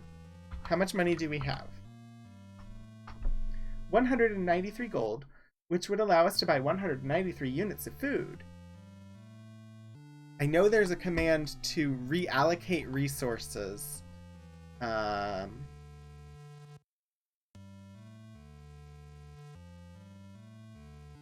board, cast, descend, enter, fire, get chest, hand equipment. Alright, we're gonna try buying all the food on Krogan and then handing it out. We'll see. The Great Gianna Sisters, released in 1987. I'm gonna take a look. The Great Gianna Sisters. 1987 platform game developed by German studio Time Warp Productions and published by Rainbow Arts. Scroll screen melody of the game was composed by Chris Hulsbeck and is a popular Commodore 64 soundtrack, heavily based on Nintendo's Super Mario Bros. Huh. Oh yeah, that looks a lot like Super Mario Brothers.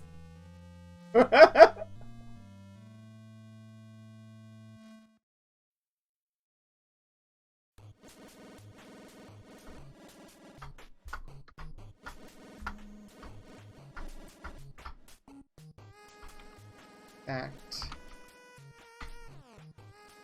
193.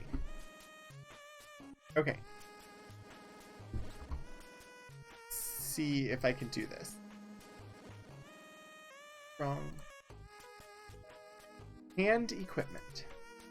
Hand equipment from player 1 to player 2. Food. 20? Oh, food.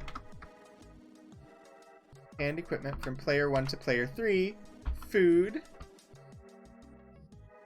Hand equipment from player 1 to player 4. Nice. That works. Okay. I didn't hand enough.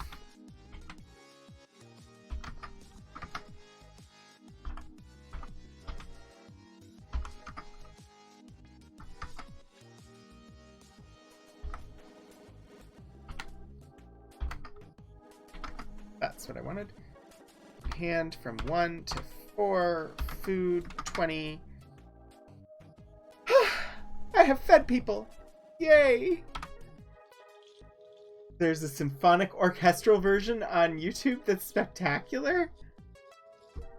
I will have to check out the soundtrack. Like I said, I'd not heard of this game before, but I do enjoy game soundtracks for sure. And I especially love like 8-bit game music that has been like upscaled to orchestral. If you've heard, there's the London Philharmonic Orchestra has 3 albums of video game music out, and it is all really, really good. I think the series is called The Greatest Video Game Music of All Time or something like that. They're excellent. Alright. So, the map. Definitely Lord British's castle is in this area here. Like, the castle is here. The town is, like, here. And then those other 2 towns were down there. It definitely, the world does wrap around. A lot of C64 games had amazing music because of the Commodore sound chip. Huh. So when I was looking to... There's apparently music for this game, but there wasn't music for the DOS version of this game, only for the Commodore 64 version of this game. And apparently it was because PCs had such bad speakers that they didn't even bother to install the sound, like the music for the game, in the DOS version of the game.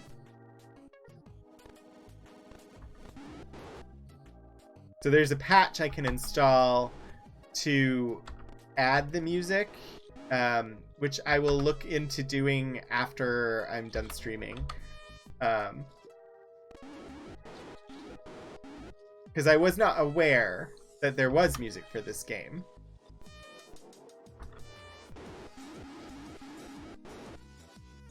Can I do this and pause for a second? There's got to be a cleric spell that turns undead. I don't remember which one it was. But we're fighting a bunch of undead, so now seems like a good time to use it. Pontori. Pontori? Yeah, I'm gonna try and install it for next time, because I knew Ultima 5 had music. I didn't know Ultima 3 did.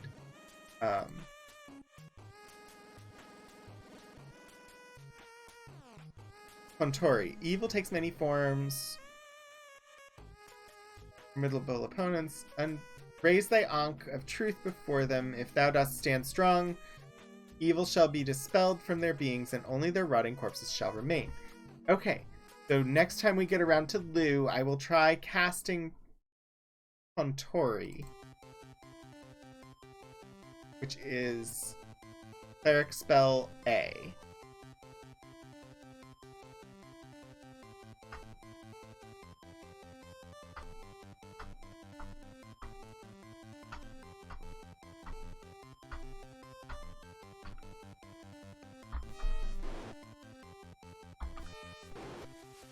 Cast A. Nice! That was awesome!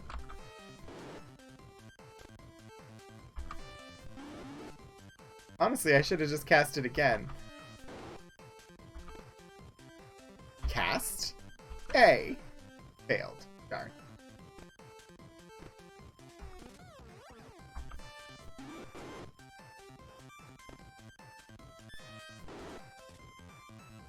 This is one skeleton.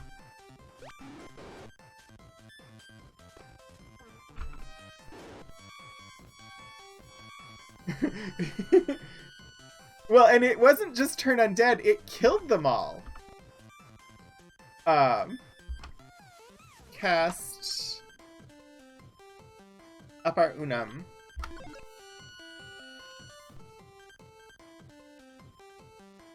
Alright, I think I'm getting the hang of how this game works, which is good. Also, this game is so much better than Ultima 2.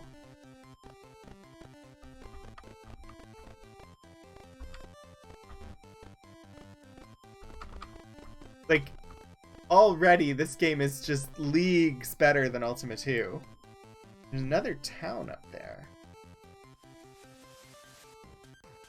Ah. We were just here. We went up here. That's here. There's a town on that island.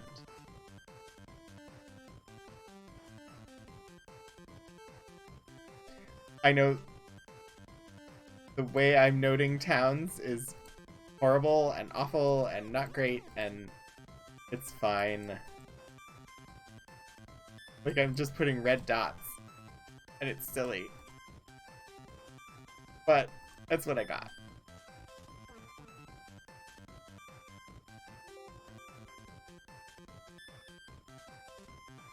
Anyway, I should really get in the habit of opening up somebody's stats if I'm gonna look away, because I use food while I'm sitting there.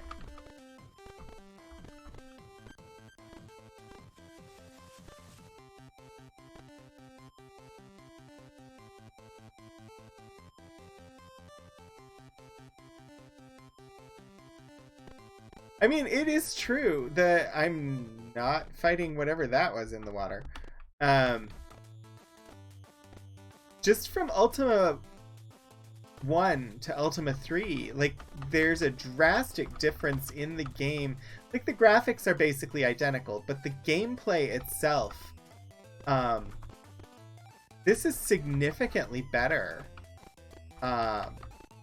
Ultima 2, there were just so you had to grind a lot in Ultima 2, and when you needed to grind, there were no enemies around, but at the very beginning of the game, there were enemies everywhere, and you died at the slightest touch, and you died, and that was the end of the game. And you just had to delete your save file and start all over. Well, that would be a hidden dungeon inside of a waterfall. I still don't have any torches.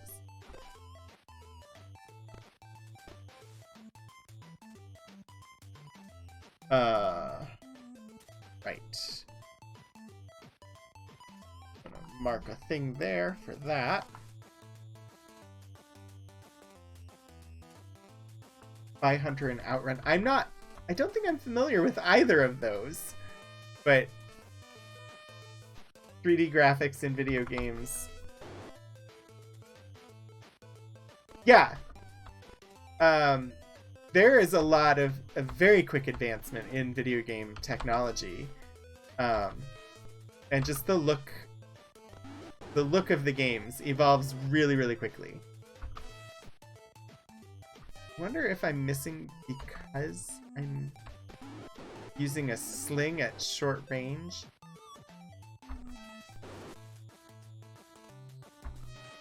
Dagger. Axe. Mace. Thank you.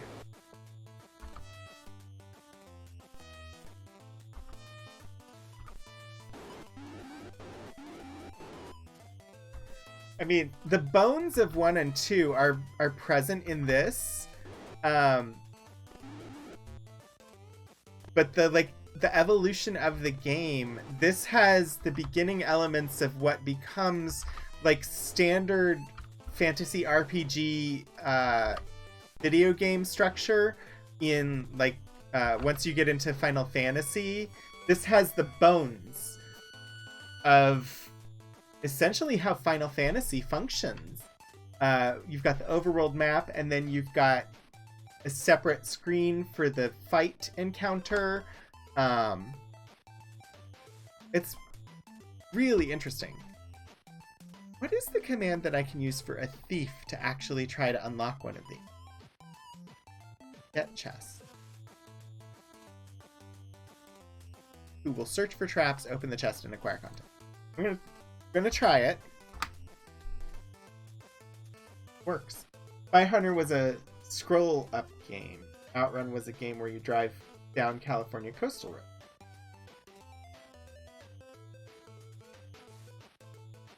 See, most of my gaming experience after like Ultima 5, or aside from Ultima 5, most of my gaming experience was on console. We had an Atari 2600, and then we got a Nintendo, like the original Nintendo that was the box with the little door that opened on the front.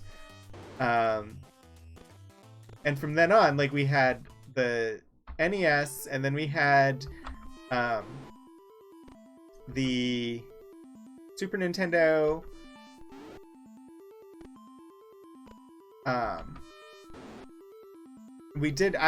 bought an N64 because by that time I was in high school and I had a job. But for a long time, there were like no computer games that we played. It wasn't until Sid Meier's Civilization, I think, that I returned to PC gaming, and played Sid Meier's Civilization, played Warcraft and Starcraft, tried to play Diablo, didn't really get into it. So I still have never really played Diablo 1 or Diablo 2. But I want to go back and play them sometime.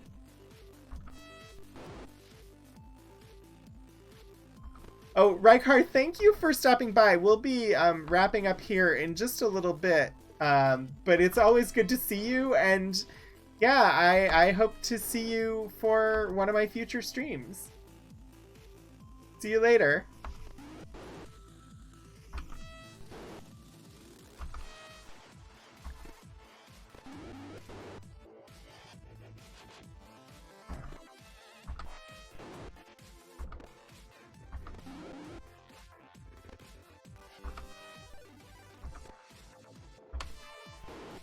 This is a little bit more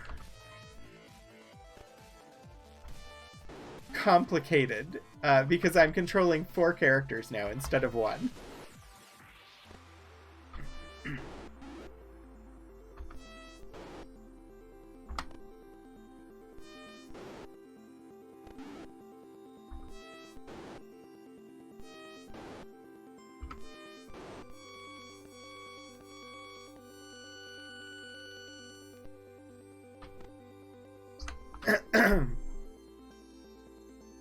But so far, I think we're doing okay-ish. Oh, whoa. Let's cast some healing.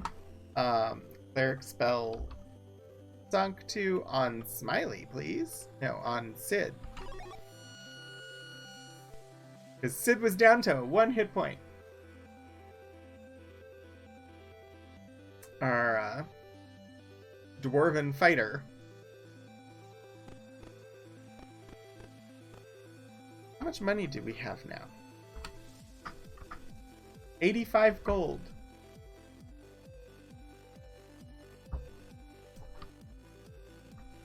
Still no torches.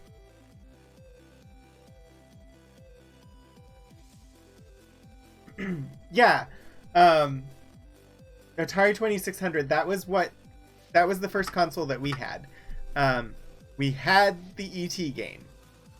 That nobody should ever, ever, ever, ever have made. But we had it.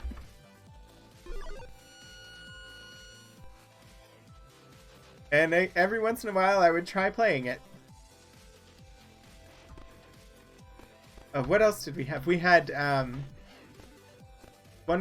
game just called Combat, I believe,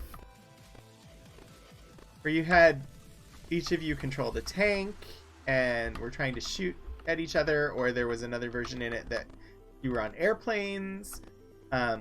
We had one called Night Driver. E.T. game plays all by myself and sobs into its drink. There are some interesting documentaries about the E.T. game. Apparently, they literally went and dug up, or like an archaeological dig out in the desert to find the thousands of E.T. game cartridges that were buried in the desert because they couldn't be sold. Because the game was that disliked and that impossible. I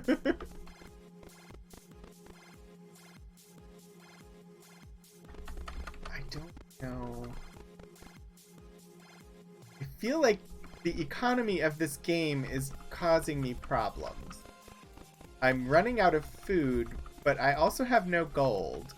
And I'm not earning enough from killing the monsters I've been killing.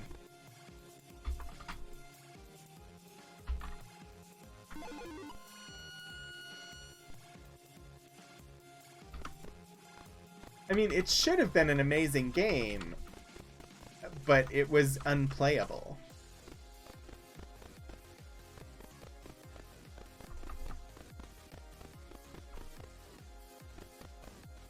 Montor.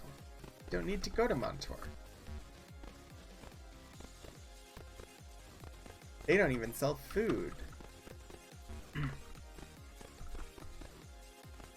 What I need are torches. What is that? Look. A moon gate.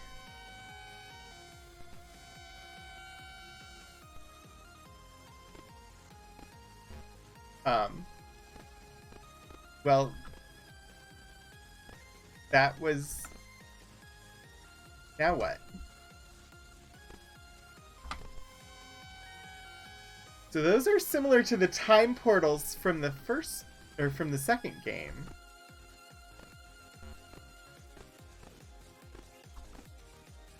Huh. Ooh, new town. Who dis? You may have played worse games than the ET one.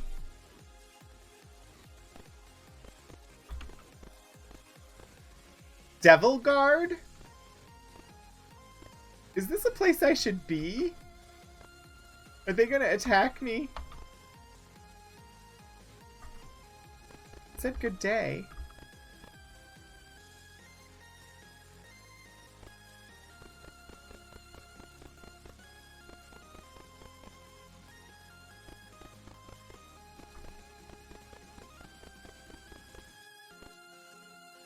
Hi there. Why is your town named Devil Guard? A Thieves Guild! Nice! Torches! I found a place to buy torches! I need torches, please! How many? At 6 gold pieces each. I can't really afford very many because I'm gonna have to buy food soon.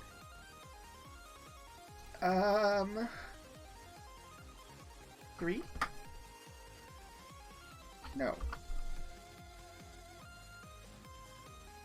Maybe the town guards against devils? We just randomly walked through a moon gate and ended up here. This is nice. Hot metal leaves a mark. And marks are useful. Hot metal leaves a mark. I also feel like the clues are being given much more easily and efficiently in this game. In the last game, you had to talk to very specific people in order to have the clues given to you, and you had to do it in kind of like the right order. I don't know. It just feels like I'm getting the clues easier this time. And that the clues make more sense. But that could just be me. Hi there. The king favors a mark.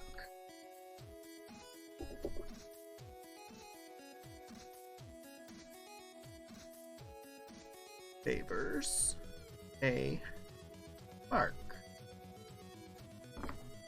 But who? Mark who? Mark Antony?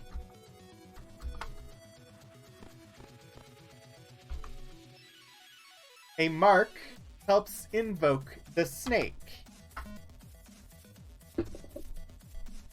A mark helps invoke the snake. I feel like coming here has been like the best thing, because suddenly we're getting all of these little hints.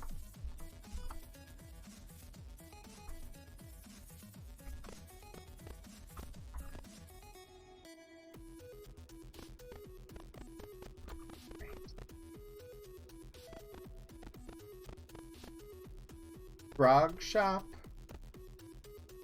You're not going to be a grocer, though. I need a grocer, and I don't want you yelling at me.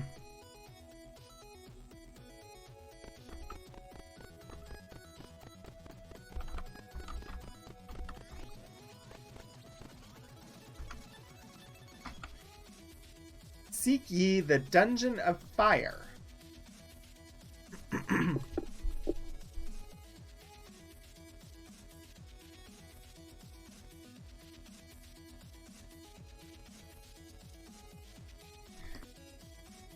All right.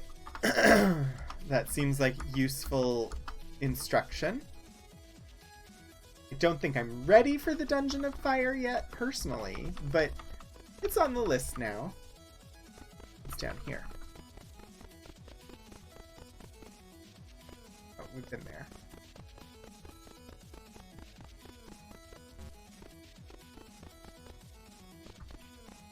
Cards. The stables? Probably buy a horse here. I don't have money for a horse right now, though. Mark thee well. I'm gonna write it down. I don't think that is...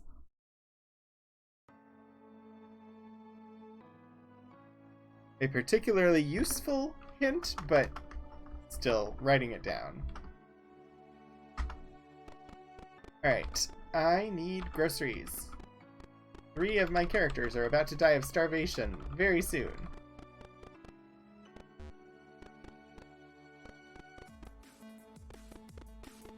It was the first time that they've used the word mark without putting it in quotations.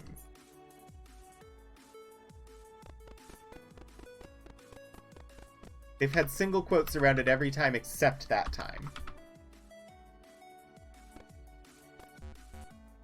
Did we come all the way down here the first time through?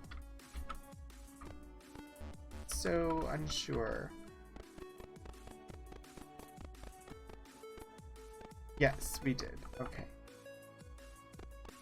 Right, like...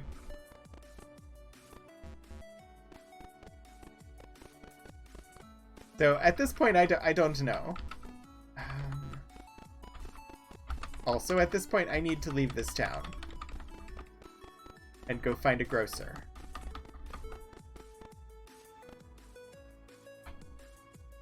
No. Gabe, I don't want to do that. I want to join gold to 1. And see how much gold I have. 126. Alright. That's enough to keep us going for a bit if I can just get to a place with a grocer. Ah. Like, not just any well. Yes, Lord British definitely enjoys a pun. Devil Guard. How do I exit Devil Guard and get back to... I think I'd have to go through the Moon Gate.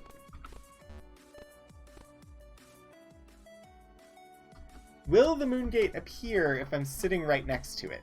The time portals would not appear if I was standing right next to the space in Ultima 2.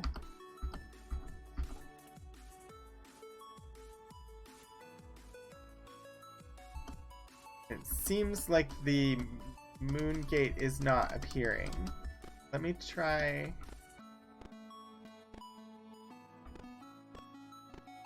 I really need this Moon Gate to come.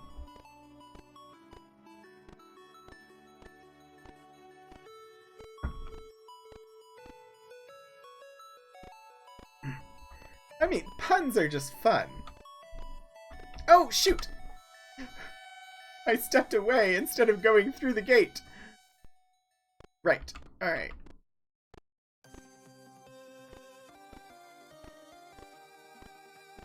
$14 food. Really need this Moon Gate to show.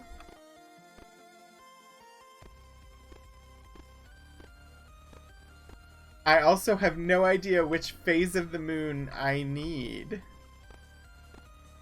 Got 1, 4, 5.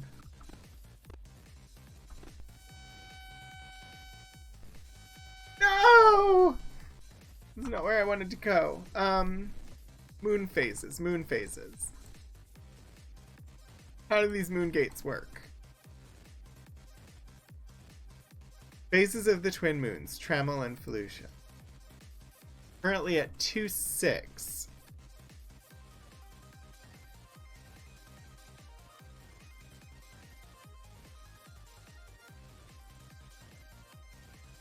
I don't know how to get back. Oh dear.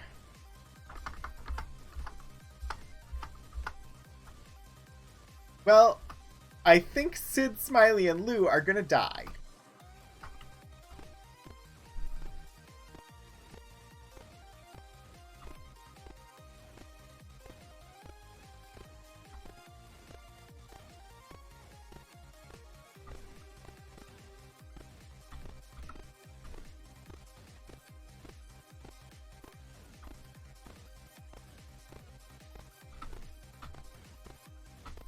And will the Moon Gate come? Great. Now, I wonder if a Moon Gate will show up at the bottom.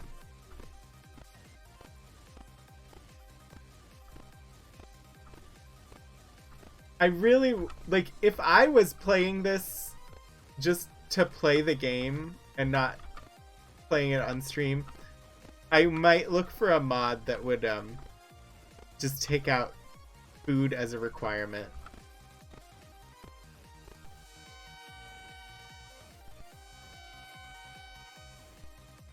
I didn't want to be here. But that answered one question for me. Yep, they all died of starvation. Oh! They're dying of starvation. This is good to know. Running out of food doesn't make you die immediately.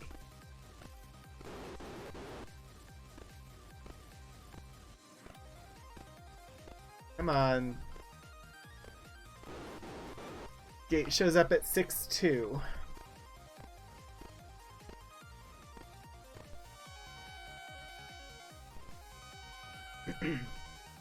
So the next gate that will show up here is at 2-6, but I don't want to go through that one.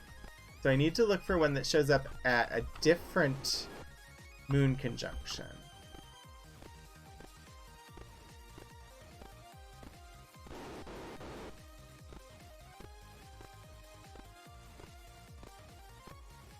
Ooh.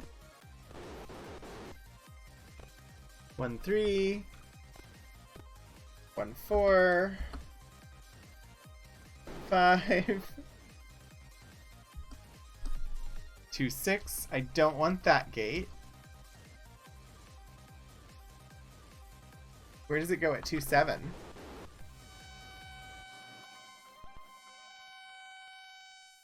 Oh, that doesn't help me either. Crud.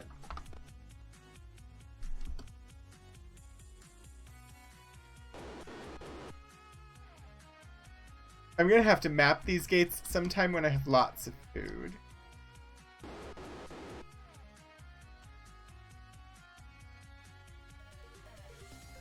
What? Organ Mike, thank you for the raid. Welcome into the Rogues Gallery. We are we are playing Ultima 3 Exodus at the moment. Welcome, Chitty Chitty Game Bang. I'm Rogan. This is the Rogues Gallery. We are I play on Saturdays. I play retro games. We are currently playing through the Ultima series. We've played Ultima 1 and Ultima 2 and are currently playing Ultima 3, where all of my characters are dying of starvation. For Ultima 3, I do believe this is my first playthrough. I played Ultima 5 when I was a kid. I'm waiting at the moment for this moon gate to show up so I can get... I'm trying to get back to town and buy food.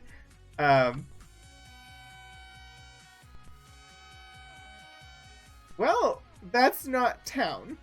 That is a castle that I don't have any way to get to because I can't cross water. Oh, that's Castle Fire? Well, that's good to know.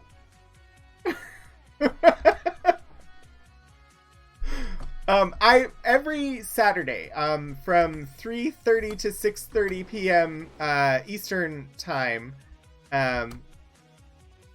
I play the Ultima games. So, this is the first day that we're playing Ultima 3. And it has been a little chaotic. So, Organ Mike, thank you for the follow. But yeah, we're actually getting close to time for me to wrap up for the day. But we'll be back again next Saturday at 3:30 p.m. Eastern to play more Ultima 3. I can't even imagine doing a speedrun. As you can see, I've marked it as casual, because not knowing anything about the game, I would definitely have to go off of a guide if I was going to try and speedrun it. My ultimate desire for these games, I started playing Worlds of Ultima 2 Martian Dreams when I was... This isn't where I want to be. When I was a kid, and I want to get back to that one, but I'm playing them in release order.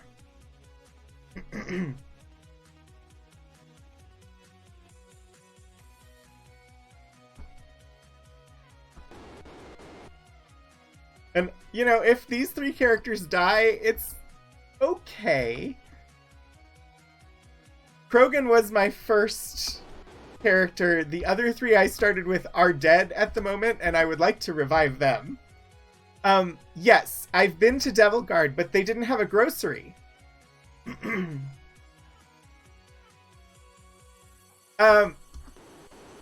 So Krogan is both a Mass Effect reference and a nickname that I was given on another channel, because I always, so my username is Rogan27, and on that channel I throw 1,000 bits. I don't ever cheer less than 1,000 bits, and so they started calling me 1K Rogan, which became Krogan.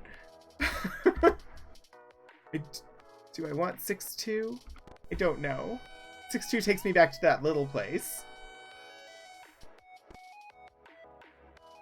6-3 from... Okay.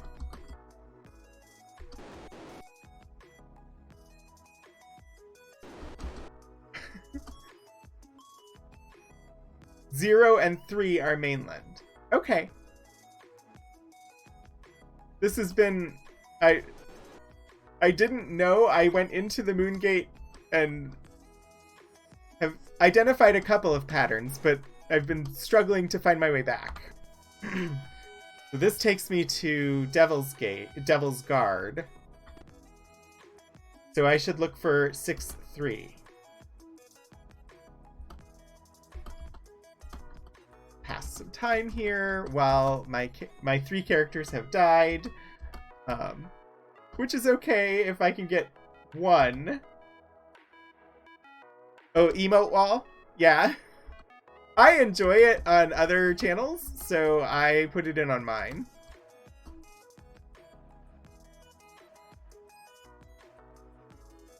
Alright. 6-2, 6-3.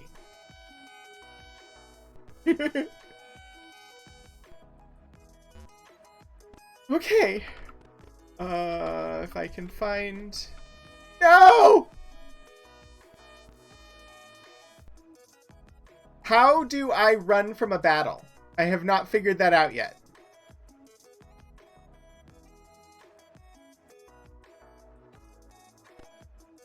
Wait, that's Richard Garriott's face?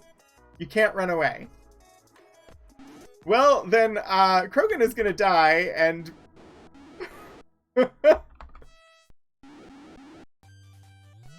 And once he's dead, that will be the,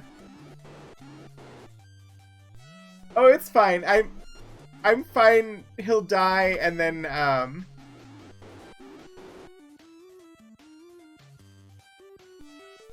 I'll create 3 new characters, and we will revive him, and we'll move on.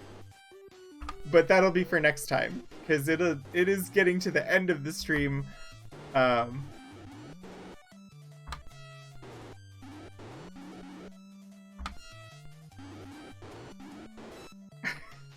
All players out. So yeah, basically I'll start a new party. I will keep Krogan in the party and we'll resurrect him. But that's what we did the last time. I tried to unlock a door in the castle right after starting the game, and the guards caught me, and I tried to use steel, I think, and the guards caught me, and then I got ambushed by guards and died very quickly. But also, you know, that's how that game goes. So, that's the end of my time for today. But like I said, I will be back again next Saturday at 3 p.m. Eastern, for more, Ultima 3. Monday, we will be live at 7 p.m. Eastern to probably finish Myst. And then we'll spin the wheel and see what game we're playing after that. Right now on the wheel, I have Parto, Battletech, Star Trek Online, Stardew Valley, and I think one other. So once Myst is done, we'll spin the wheel, and that'll be what we play for the next month. And Wednesday at 2:30 p.m. Eastern, I am live for Archival Adventures, which is the show where I share materials from special collections and university archives at Virginia Tech. So that's Wednesday at 2:30 p.m. Right now, that's the whole set schedule. I might go live tomorrow to test out some timing for when I want to do Mass Effect on Sundays. If I do, I'll be playing Valheim tomorrow. But yeah, I'm gonna look and see who we're gonna raid today. I want to thank everybody for stopping by. It has been a lot of fun, and I really enjoy hanging out and just playing these really old games on Saturdays. I think we're gonna go over to Hey Smalls today. She is currently playing Phasmophobia. So I'm gonna go ahead and set up that raid. Say hello when you get there. If you've got them, go ahead and throw the hello daggers. Otherwise, just pop in, say hello. Hey Smalls is a really great variety streamer who does a lot of horror gaming, actually. Chitty Chitty Gang Bang, Organ Mike, thank you for coming by. Orangitis, Snorpabass, everybody else who stopped by. Librarian Liz, thank you for the raid. Archivist Kira, as always, one of my absolutely best mods. Thank you for being here, and we will go and say hello to Lisa over at her channel now. And I will see you all next time.